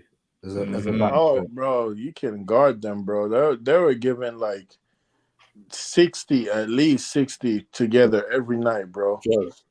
Isn't it? That's a backcourt duo and a half, fam. Trust me. And like 30, 60 and 30, bro. Like on the boards, bro. Like 15 apiece. Like that was crazy. Lead. Right. That was crazy. With like AD averaging like 1.5 block a game, Boogie like 1 block a game. Like, bro. Come on. Go on. Oh, you better score that. Kuminga. I've been so impressed with Kuminga coming into the playoffs. Kuminga back right now. You know, I'm gonna make an early prediction. Go on. I feel like Golden State are gonna trade James Wiseman. You know. Yeah. You see, even in those situations, I look at the way Kuminga has developed and kind of he understands the way Golden State play. And when James Wiseman was in that team, he was struggling a lot to adapt to the movement and the times where, for example, a Draymond will pass in the ball and he needs to be aggressive, or a Steph would give him the ball and he needs to go and get that bucket. He was struggling a lot to kind of fit in that hierarchy of the team. Yeah, I hear that still. Red card, ref. Red card. Yellow, come on. He took me out from behind. Oh, pause. Oh, bro, he slide tackled me, bro, and I was gone. I was way ahead of him, bro. That's crazy. That's a red card, bro. Come on, play me. Oh, ref, bro, they're targeting me. They're targeting me. Ref, red card, ref. I was in on goal. No. Oh my God. Hey, yo, Chino. Brother, I'm trying to chat basketball, man. Mario Owns. Listen. Yeah. What do you think, man, for James Wiseman? What piece? What can they get? What piece? That's tough, you know. He said, "That's your team. What do you need? You are the Warriors fan. You tell us." Yo. CM probably knows. Yo, I'm a casual Warriors fan. I know that. But I'm happy you said it though. Hey, you see, if I was the Warriors, I'd try and just get more veteran depth. You know what I mean? Guys that kind of can contribute for you. They're not highly reliable. You don't rely on them highly. But it's like Honestly, back in the days and that we saying in the moment you don't really need nothing, right? So I'll take like 3 first-round pick, like high picks, like secured first round for like the 20, 25, 26, 27 draft class. Like give me like 3 of them. You know what I'm saying? Fully secured. Because they don't really need much, especially like with these young guns that they're developing. You know what I'm saying? And then it's what Steve Kerr think he needs though. And also you don't want to kind of not get what you think you deserve, because he is a former number 1 pick in the end of the day. A lot of talent there. And then again too, they gotta look at their cap too, because Steph is big money, Draymond is big money, Clay is big money. Score that goal, 2-0. Let's go. Draymond is big money. Yeah. Who else? Ooh. Jordan Poole will be big money. Yeah, he will be. Yeah. Poole. I don't think under. they're gonna give him that big of a money. I think he's gonna get a big money, but I don't think he's gonna get like how other guys get max, like like them 180, 200 max. I think you probably get like a 119 4-year max, something like that. Like something like that.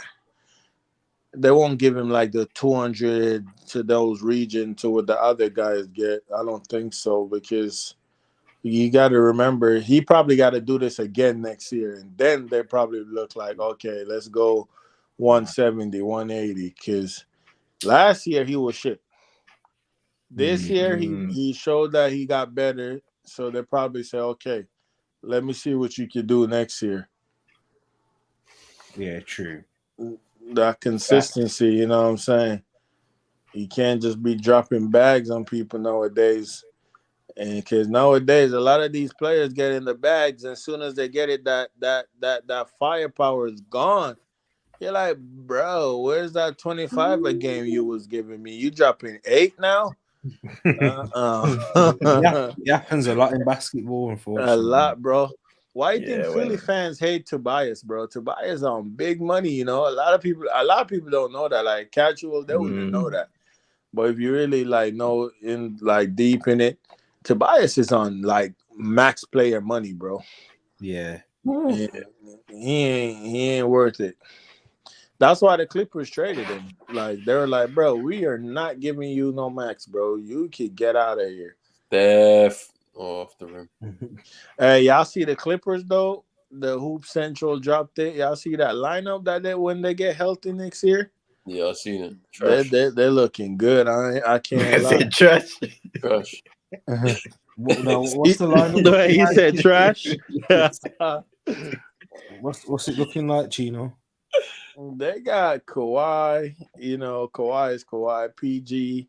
If he's on it, he's on it. Normal Powell is a role player I really like highly. Is he Reggie Jackson and don't mention PG while CM's in here, you know what I mean? And Zubac and Zubac and them man there. No, that man wasn't on the list. I can't lie to you. That's why I said trash, man, because you gotta talk about the man that be starting games, bro. What about Luke Kennard, man? Yeah, he was on the list. What kind of pass is that, bro? Bro, some of these guys, where do they get their football? Oh my God. This is a blowout. Oh yeah. This is gone. It's about to be a 30-point game right now. Hey. Then I ain't gonna lie, Memphis, this ain't the Minnesota Timberwolves. Yeah, this ain't that. Because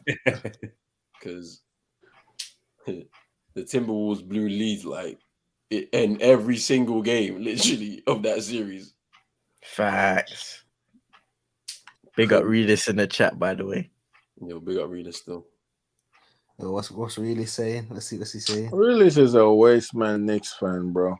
This is that agenda that Chino keeps running, fam. Talking about he a Sixer fan now. But hey, let's be real, man. He said he's a Giannis fan, isn't it? Bro, he's everybody fan, bro. You know what I mean? Man even said he was a Peach fan. I knew that was a You know what? Yeah, someone needs some Black Bull Peaches, man. She even changed her merch on merchandise on Twitch. You know what I mean? All of them things they're changing the profile pic, living up to the name. Yeah, what she did? Hey, she got the Peaches profile pic now and everything now, bro. Oh, telling you, probably gonna start streaming. Yeah, I'm saying exactly. Should be doing watchalongs. Man United. Yeah. Oh yeah, that's a goal. That's a goal. He kicked it away, 1-on-1 with the keeper. Oh, the keeper saved it.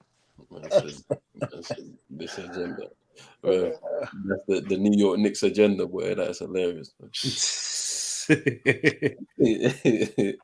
I heard Reedus is chilling in CR7 sauna, fam, every afternoon. This is CR7 sauna, fam. Yeah. Yo, realists hate Ronaldo, bro. Hates. Yeah, it gets like that, man. It gets like that. He ain't the problem, though, is he? Hey, nah, read this, man. Nah. Listen. No, she ain't doing no Watchalong. Nah, fam, she needs to stay away, bro. Fam, that's some scary behavior right there. No, Ronaldo ain't the problem, man. People need to just stop, fam. Trust me. Man had a LeBron type season for Man United, and we wasted his talent, fam. Exactly. It's true. What happened? He got 17 goals, is it? Something like that. Brother, he's got 24 in all comps, bro. So I think 6 in the Champions League, and then if you slap that at Arsenal, fam, if he went to Man City, brother, he would have bagged 30 this season, man. Champions League. They would have probably been in the Champions League final. Oh yeah. Bro. They would have been bagging. Finishing touches, man. They could have played worse against Real Madrid, and with Ronaldo, they could have played worse than they actually did because they weren't that bad. And they'd have been in the Champions League final because Ronaldo would have dragged them through it. Trust me. Bro, this midfielder is he played like Scott McTominay, bro. This man turned back every time we're on the attack, bro. Like, come on, fam.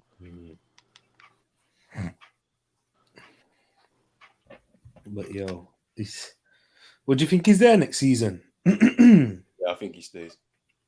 Yeah. Why? Yeah. I don't think it's got anything to do with. I just think he just doesn't have anywhere else to go. Well, he does. Apparently, I heard that Madrid want him back. I've heard that rumor. Yeah. I don't see that though, especially if they go for Mbappe. Mbappe might be staying though. Mbappe might stay for another year. Another 2 years. Apparently, they offered him a 2-year deal, €100 million signing on bonus. Timeout though. Rolling. When Smart grabbed that rebound, y'all had a timeout. Why didn't he call a timeout? I know. I don't understand why he didn't do it. We should have just timed it out. We would have had possession and draw up a play. I didn't even know you had a timeout still. You had a timeout. Yeah. You had a timeout and a foul to give at that point, innit? Damn. Yo. Why didn't you just call a timeout and draw up a play? It's called inexperience, isn't it? Yeah. It means but you would expect from him, innit, to recognize that. Sometimes, yeah, like the game just gets away from you. You're like, oh, right. Like so Marcus Smart tried to drop the play himself. He was like, all right, I'm gonna miss this thing. Let me catch, rebound, and shoot. Yeah, but also though, like you gotta think he could, like, the difficulty after catching the rebound isn't that hard. It's like, not, yeah. If you draw it up all together, it's actually not a smart play. You know what's it's not a smart one because you see how he fired the ball and he messed it up. Do you know? Yeah. Messed it up. So we should have just hit the timeout and just draw up a play. Yeah. Because you would have had possession and then you could have just done what you need to do. For the bar. He man. called for the ball every time, bro. But yeah, back to this Ronaldo thing. I think he stays because I think he stays or he leaves, innit? Regardless. I don't know, man. Because I feel like they said Ten Hag is... Ooh, I just scored a wicked header, man. Forget that Ronaldo thing, boy. Do you not want to talk about Ronaldo, you know? Sign me up, Man United, bro. That's a dead football club, bro. I want to talk about them, bro. Dead club, bro. But talking about them made me want to go dig my own grave and lay down in it. Bro. Look at his football club. Look what he's drawn people to, fam. Yeah, the maddest thing is, if United were half decent, Chino would be ripping me every day about Arsenal.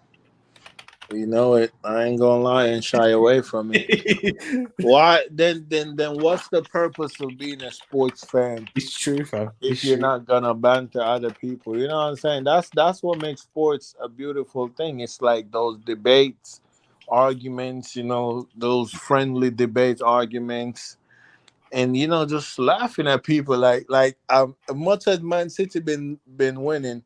One of my closest friends, he's a Man City fan. I just sent him the laughing emoji when the Real Madrid game ended. But they talked to me since.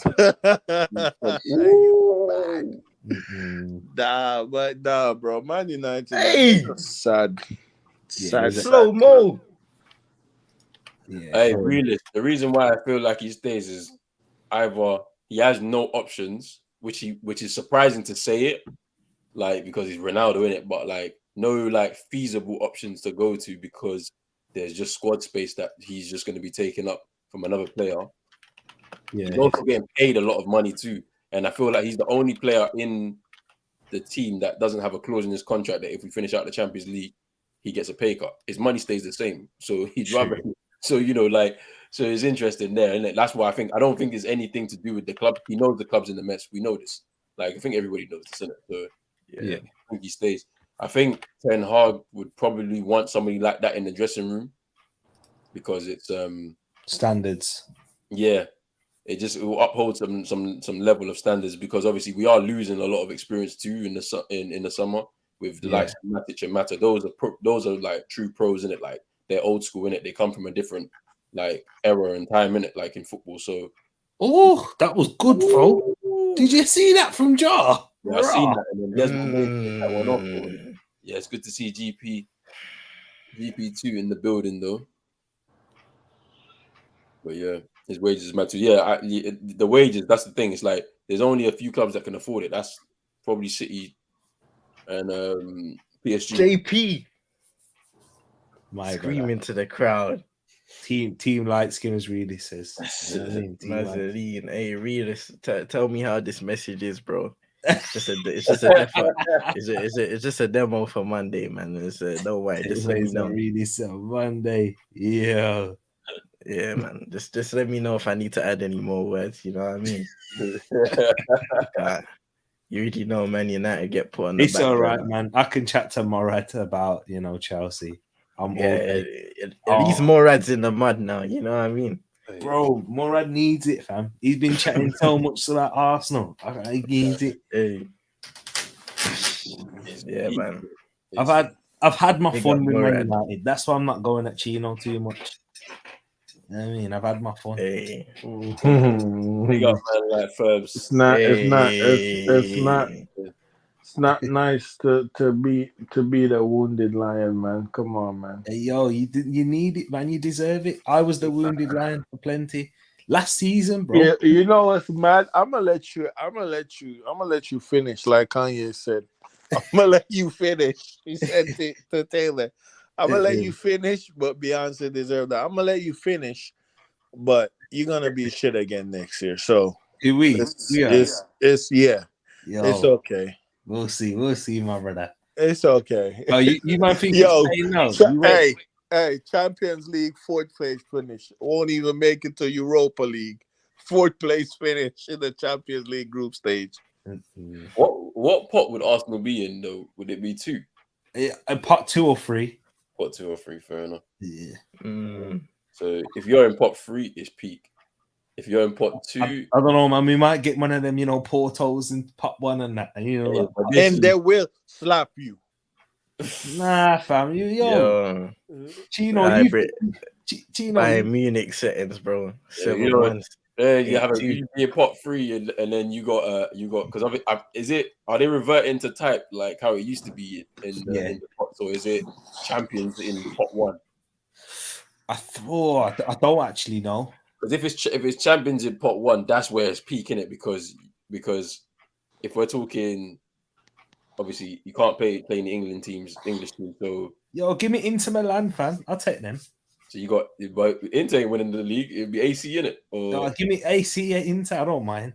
There's them. There'd be I think Porto just won the championship. Yeah, Porto. Yeah. Today, Bayern Munich, Real Madrid. I'll take this Bayern Munich team. They're not good, bro. Don't start this, Tariq. Nah, come on, Roland. Hey, no, Tariq, bro. No. Villarreal, fam. Yeah, but come on, that's circumstances, isn't it? Because this is where Unai Emery had a game plan and they couldn't recover from that. Yeah, and Nagelsmann is a young coach. He's a student of the game. The guy is going to learn from that thing and make sure that next season it don't happen, bro. So yeah, I'm not too sure about that. I can't lie. I don't know, man. I would actually take Bayern Munich more than most other teams. I take Bayern Munich more than PSG next season. Oh, yeah, I forgot about PSG too. Yeah, PSG would be in there. Well, Ajax as well, isn't it? Oh yeah, give me Ajax. Yeah. I don't know if the Dutch teams are in because of their coefficient ranking in it. Oh, okay. So I don't think they'll be even if as champions they would end up in pot 1. I feel like they have. I feel like they still have to qualify to get into the group stage proper. I feel like. I think you're right. Actually, yeah. That's crazy, isn't it? Yeah. I think Portugal is the lowest ranked. Okay. So that thing. So. Okay, so they have, let's say, in the country coefficients. I think this is it. They have England number 1, Spain, Italy, Germany, France, Portugal, then the Netherlands. Yeah, so that's the top 7. That's the top 7. Yeah, so maybe they do make it. Maybe they do make it. Yeah, I reckon we make round of 16. Maybe quarters, depends on who we get in round of 16. Yeah, I think there's a bit of an overreaction. I think you get out of a group. Yeah. I think you get out of a group. It's when you get into the knockout stages, whoever you're pulling up against is where the problem could start. Yeah. And as I said, it's about the quality of signings you guys make because you have to go up another level now. You can't do the young thing. You need to have experience. You have to have kind of mid-aged experience or real experience that are gonna actually contribute, not people coming there just to grab money. Yeah, for real. Like Gabriel Jesus things. Yeah, you need that. Otherwise, there's no point. It's true, bro. It's gonna be interesting because I don't actually know who we're gonna get. I don't think any Arsenal fans does. I don't think any Arsenal fan can name anybody right now. Yeah, that's realistic and fits into this current team right now. Nah, I don't think you can. Well, for once, it seems. Well, not for once. This is the second time now. At least the people that matter, they do. By the looks of it, I'm hoping so. But this summer's huge, man. This summer tells me a lot about if Arsenal are just still doing the Man United thing of just getting in the Champions League and then settling, or are we actually going to try and push on? Yeah, that's the thing. You know what I mean? Because you man got fooled last year in that way where you thought, right, in terms of the summer, right now, look at the signings we made. All right, we're trying to push on at least. Even if we don't work with Ollie, then, we can get a better manager in and then he'll be able to work with these. But obviously it didn't work out that way. Yeah. So I just hope we don't get that. Yeah, that's going to be interesting to see how Arsenal work this because I feel like the quality is gonna have to do, like as I said before, it's about scouting, and you got to scout properly. Like, really, I think we need like 2 players in the starting 11, but then obviously we need probably maybe more to send a couple of these men who are currently in the starting 11 to a rotational option. Do you know what I'm saying? Just to really up the quality. But yeah, really a central midfielder and a striker. central midfielder. So wait, so the centre midfielder will be replacing Xhaka, right? Yeah, so Xhaka can be a rotational player. I think Xhaka wouldn't be a bad rotational player, fam. No, I don't think so either. Like, he shouldn't be starting. He shouldn't be starting week in, week out though. But because you don't have the option, he has to win it at this moment in time. Yes, shoot. Hey, Ferbs has been on to me, you know. Carl Ferbs has been saying for time that Spurs are getting that 4th spot. Spurs are getting that 4th spot.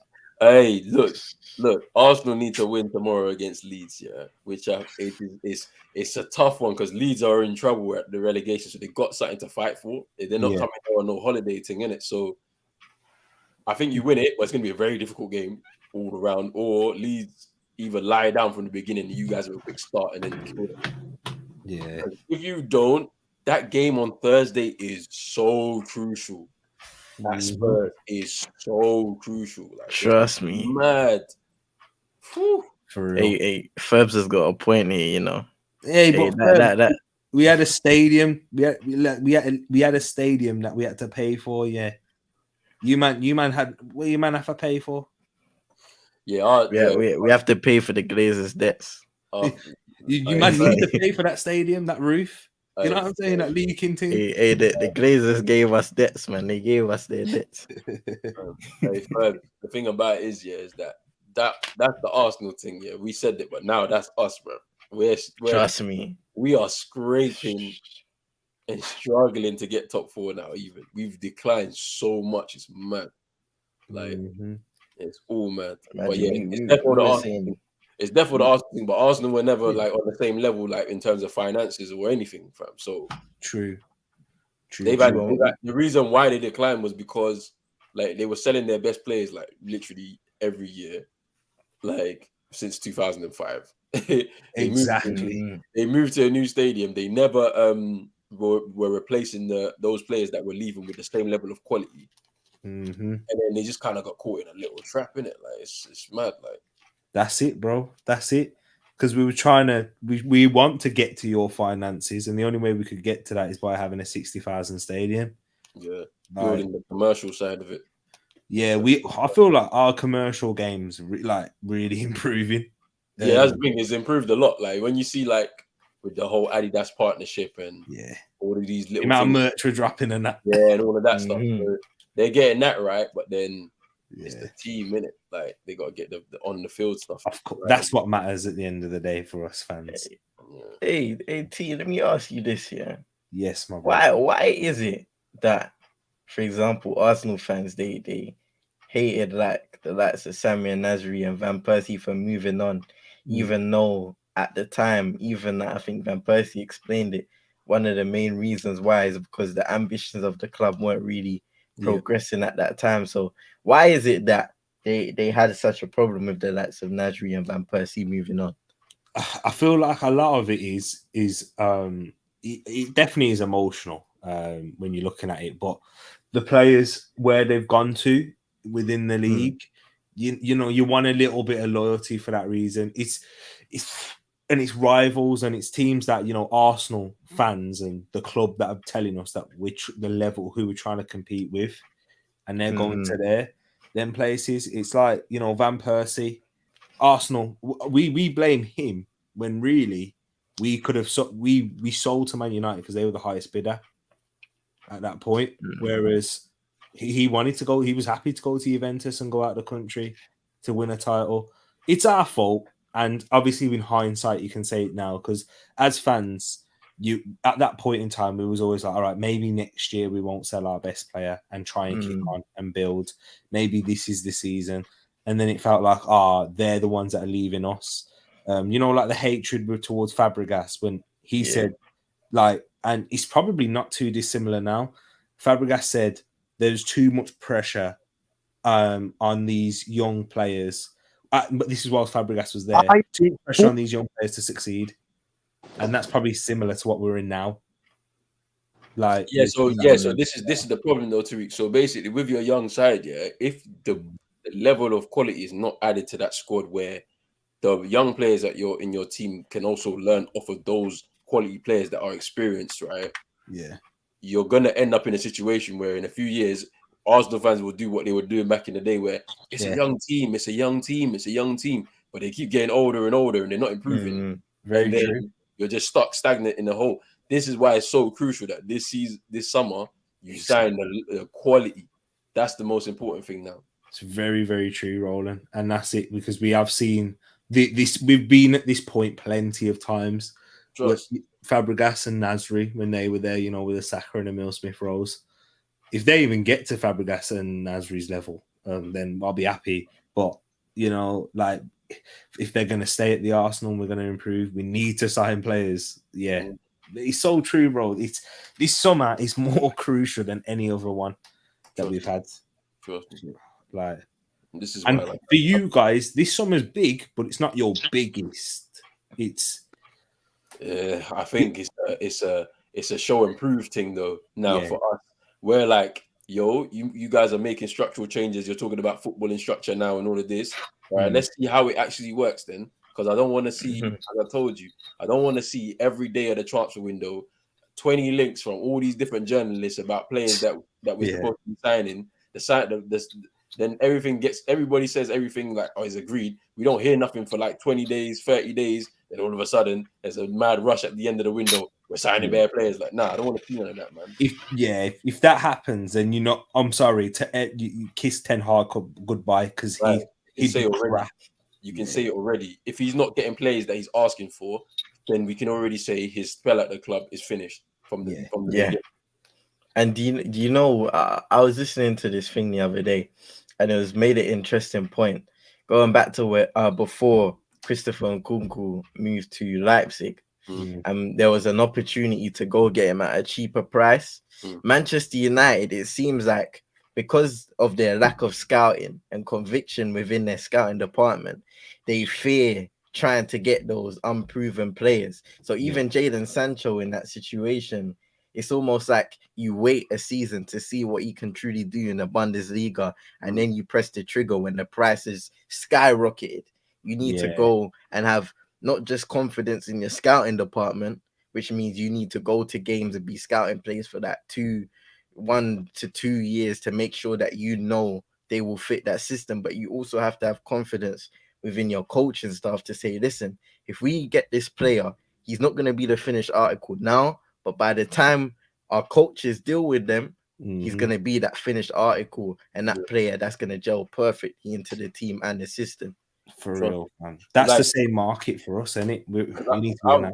Because I was saying, because scouting is a risky thing, innit? Like, you got to make judgments based off of, like, obviously watching the player, but then also statistics too, right? So I'll give you an example. Wait, what's happened, bro? What? What's he doing? Oh, Ross. Anderson is moving mad, bro. What's he on? Bane's like trying to take him away. Bro, teammates trying to hold him back, and he's gonna get a tech, man. He's gonna get a tech for this one still. Idiot, fam. What? He's been ejected. Oh, what? Brother, what the hell, fam? What is it? Why is it doing that? Oh, hey, my man, wait. He's been ejected. Get out of here, man. He's been ejected, fam. Mad thing. Yo, come on, man. Mad thing. The game is already done, fam. I don't even know what you're on. Yeah. I don't even know what you're on. You just going to take cold showers, man. Mad thing. Yeah, you know what I was saying about the scouting thing, yeah? So you know when Burnley signed James Tarkowski, he wasn't known for his aerial ability, innit? Like that. He had it in his game, but obviously you have to watch him to be able to understand what he can bring into that team. So like he was actually more like known for like his ball playing ability, and obviously that doesn't work at Burnley, or not, they don't play like that at Burnley, innit? So when they were scouting him, they was looking at all of the stuff across the board, and they saw his aerial ability was like well above like everybody he was playing with in his defense. So they brought him into the Sean Dyche system, and it worked. Like you can see how he's very comfortable in the system, even though he's more naturally a ball playing centre back, innit? So like that's the kind of level of detail you have to go into scouting a player and taking a risk and trusting them for them to be able to develop within what you're trying to do, innit? So hey, Roland, they should hire you, man. Quit your job, bro. Trust me, man. Hire you, bro, because hey, them man, they got scouting. It's true, fam. Now Roland is absolutely spot on, and that's what I've seen at Arsenal, because Aaron Ramsdale. Aaron Ramsdale, that's the perfect example at Arsenal, because Aaron Ramsdale was not playing out of the back from at Sheffield United, because that wasn't the style of play that they were using, and that's because of the management. But they saw how he was playing at Bournemouth and thought, you know what, because Eddie Howe plays a bit more, of that playing out of the back team, not to even the extent that Arsenal are. No, I was looking at that whilst Roland was preaching. Come on! And it's the same with Benjamin White too. Benjamin White, he's actually been our best defender in the air this season. Yeah, that's what I'm saying. Like, it doesn't, just because a player doesn't necessarily show those attributes at the team that they're playing at, doesn't mean they don't have those attributes. That's why you watch them. This is why you look at the statistics, because they can help you make those judgment calls. Exactly, and that's why I don't want that guy from Benfica, bro. That guy is a donkey, bro. Yeah, so you're looking at, like, because if we're trying to play a fluid attacking system, he's going to slow up our play if you bring him in. Yes. It doesn't matter if he scores as many goals as you want. And plus, how many chances per game are we gonna create for that player up front, that focal point up front? You have to consider those things. It's like, bro, he's a donkey, bro. Like, even the Nkunku thing, is too far gone. Like, now there's going to be a bidding war for him, where people are going to be. So he's got his release clause. I'm sure that's going to expire at some point. Like, so I would rather not. I'd rather go for someone unknown, unproven, but has the attributes raw attributes that you can develop, and then we see how good of a player that person becomes. But 100%, I agree, man. The player that's ready to take that next step. Because even if you look at City, that's how they did it. Like, they did. I know they were spending big money on some of them, but they weren't at the peak of their powers. A lot of them. Like Bernardo Silva wasn't at the peak. De Bruyne wasn't even necessarily at the peak. You know what I mean? Yo, Lasso! Goal! Chino's been watching too much Argentinian football. Stop, bro. The basketball game is done. Hey, yo, do you think this could be Jar series? I hope not. I hope not. Well, but his knees, he's hurt. Hey, yo, he's that frustrated. You know, it's not about this game. You know that's not. Yeah. He's mad. He's limping now. With that frustration shown, you know it's further than this game, innit? Yeah. You know, I'm sad because I know I'm a Warriors fan and that, but I want to see good play. I want to see good like basketball, innit? Put the casual in front of it. It's brother. Yeah, hey, casual or not, I'm a Warriors fan. You get me? Casual though, you have to. Than you. You have to. Huh?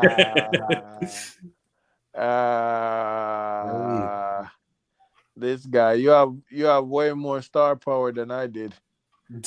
What? You have way more star power than I did. Oh, come on, man. You man started it. Hey, listen.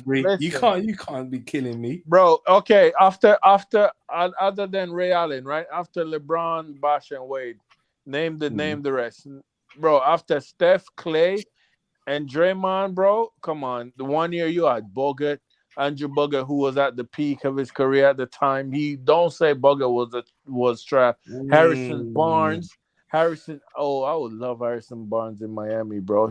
Sacramento just be killing talents, bro. I would take it. And you had Harrison Barnes, even though just because Harrison Barnes went cold when y'all went 73 and 9, and he went cold in the final, y'all just dashed away my guy.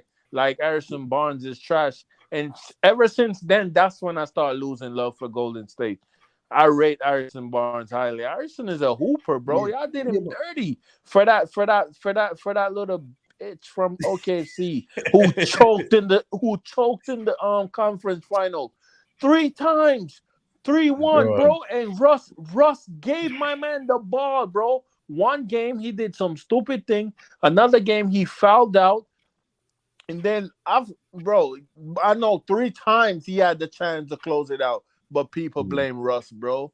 Get out of here. But yeah, back to the Warriors thing. Come on, y'all had a lot of star power, bro. Other than your big 3, if you want to say your big 3, come on, man. Yeah, you had Iguodala, Iguodala, man, and ESPN saying if the Earth was in trouble, he want Iguodala. But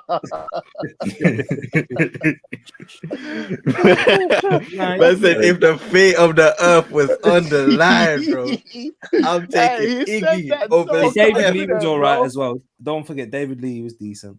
I like bro. So you know, bro. Miami had a bunch of bums, bro.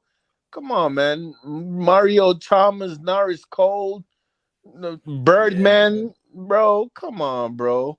Even Greg Oden was here at one point, bro. That's the thing. Bro. You see people, they, especially in the NBA, and they're starting to find out nowadays, if you neglect having depth in your team, exactly. Bro. That's why this year Miami looking so good. I knew he was gonna. As soon as CM said depth, I knew Chino was gonna say, "Hey, you know." Hey, listen, CM no ball. He's not a casual like you. Nah,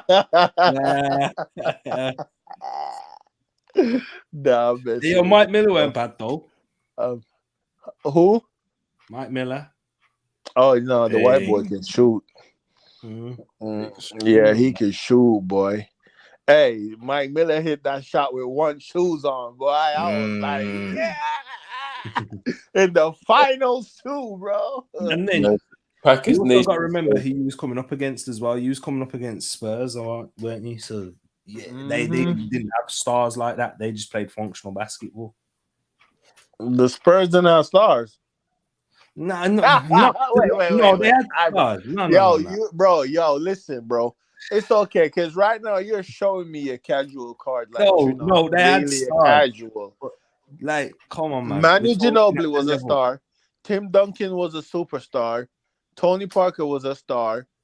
Kawhi was an up and coming star. He was a star at that point, though. Patty Mills was one of the lethal shooter off the bench.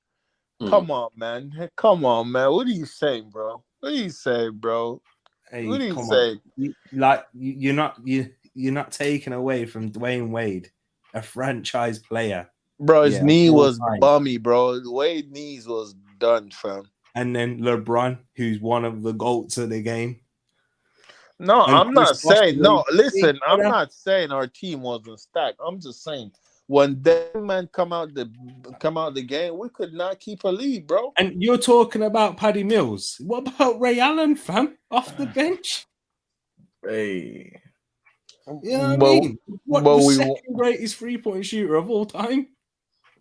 Who was the first? Duncan Robinson? Hey, you get lost.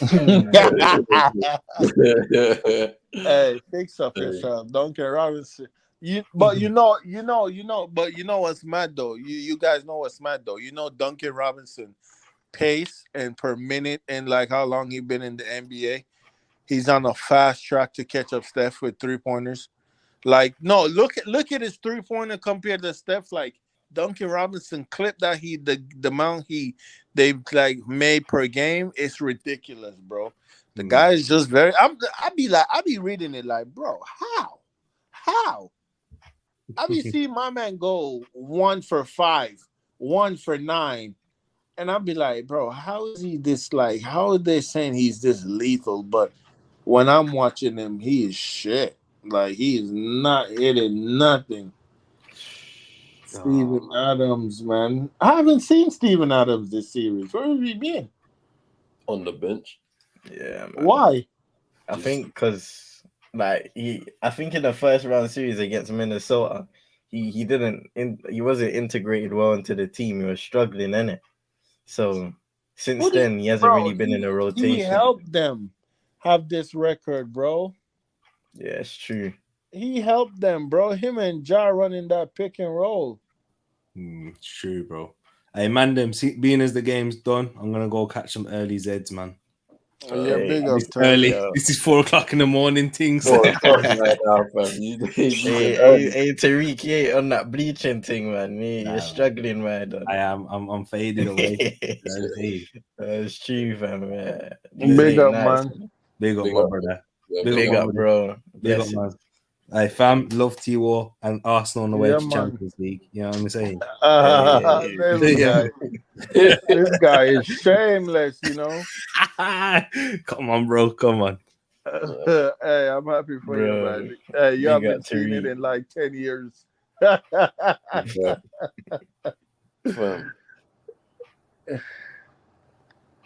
they're killing them, man. Bro.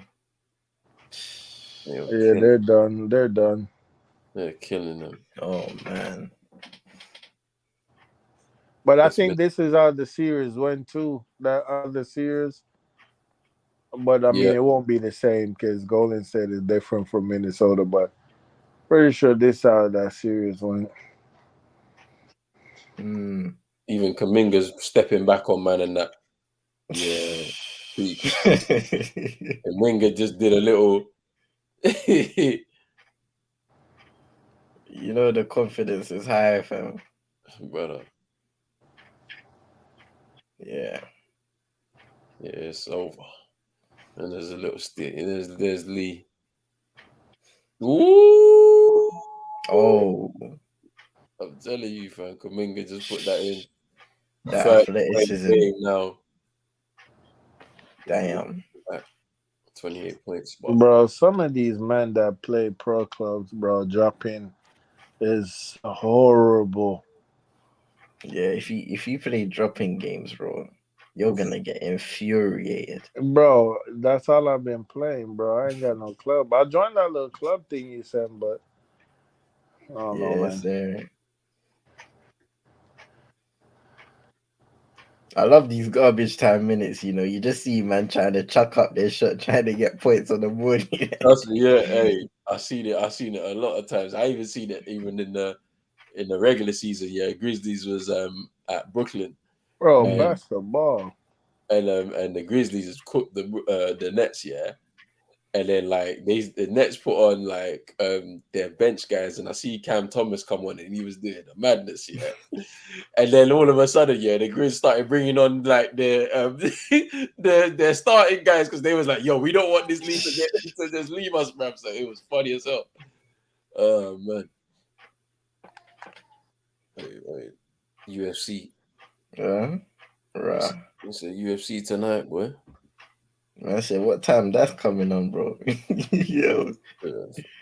There's even boxing supposed to be happening as well. Canelo's supposed to be fighting or something. I'm not watching it though. I'm sleeping, man. Trust me, man. 32. I got Kuminga doing sidestep freeze, bro. Hey. 32 points it was. Bro, this guy keeps calling for the ball, fam. 30-point blowout. Like, why, bro? Peak settings right now. That's a statement win. Trust me. You know, Draymond Green. You know, Draymond Green gonna be talking this shit. Yeah, he's going straight. He's gonna do his podcast. He's gonna do his podcast right now, fam. And that's it. I can't believe that they're not playing Steven Adams. And that is it, people. It's a 30-point blowout. Warriors lead the series 2-1. Ja Morant hobbled out of the game. Let's see how that's gonna go. Hopefully that doesn't end the series. But boy, it's been a late one tonight, people. I'm about to go to sleep. But big up to my guys in here, CM and Chino as well. Yeah, man, big up, people. Big up, everybody. We'll be back probably tomorrow for the Phoenix Dallas game. But yeah, if we're not, then catch us on the weekend, bruv. Get me? But yeah, make sure you like the video, subscribe, and all of that. If you're new, hit the notification, and we are out, people. Peace.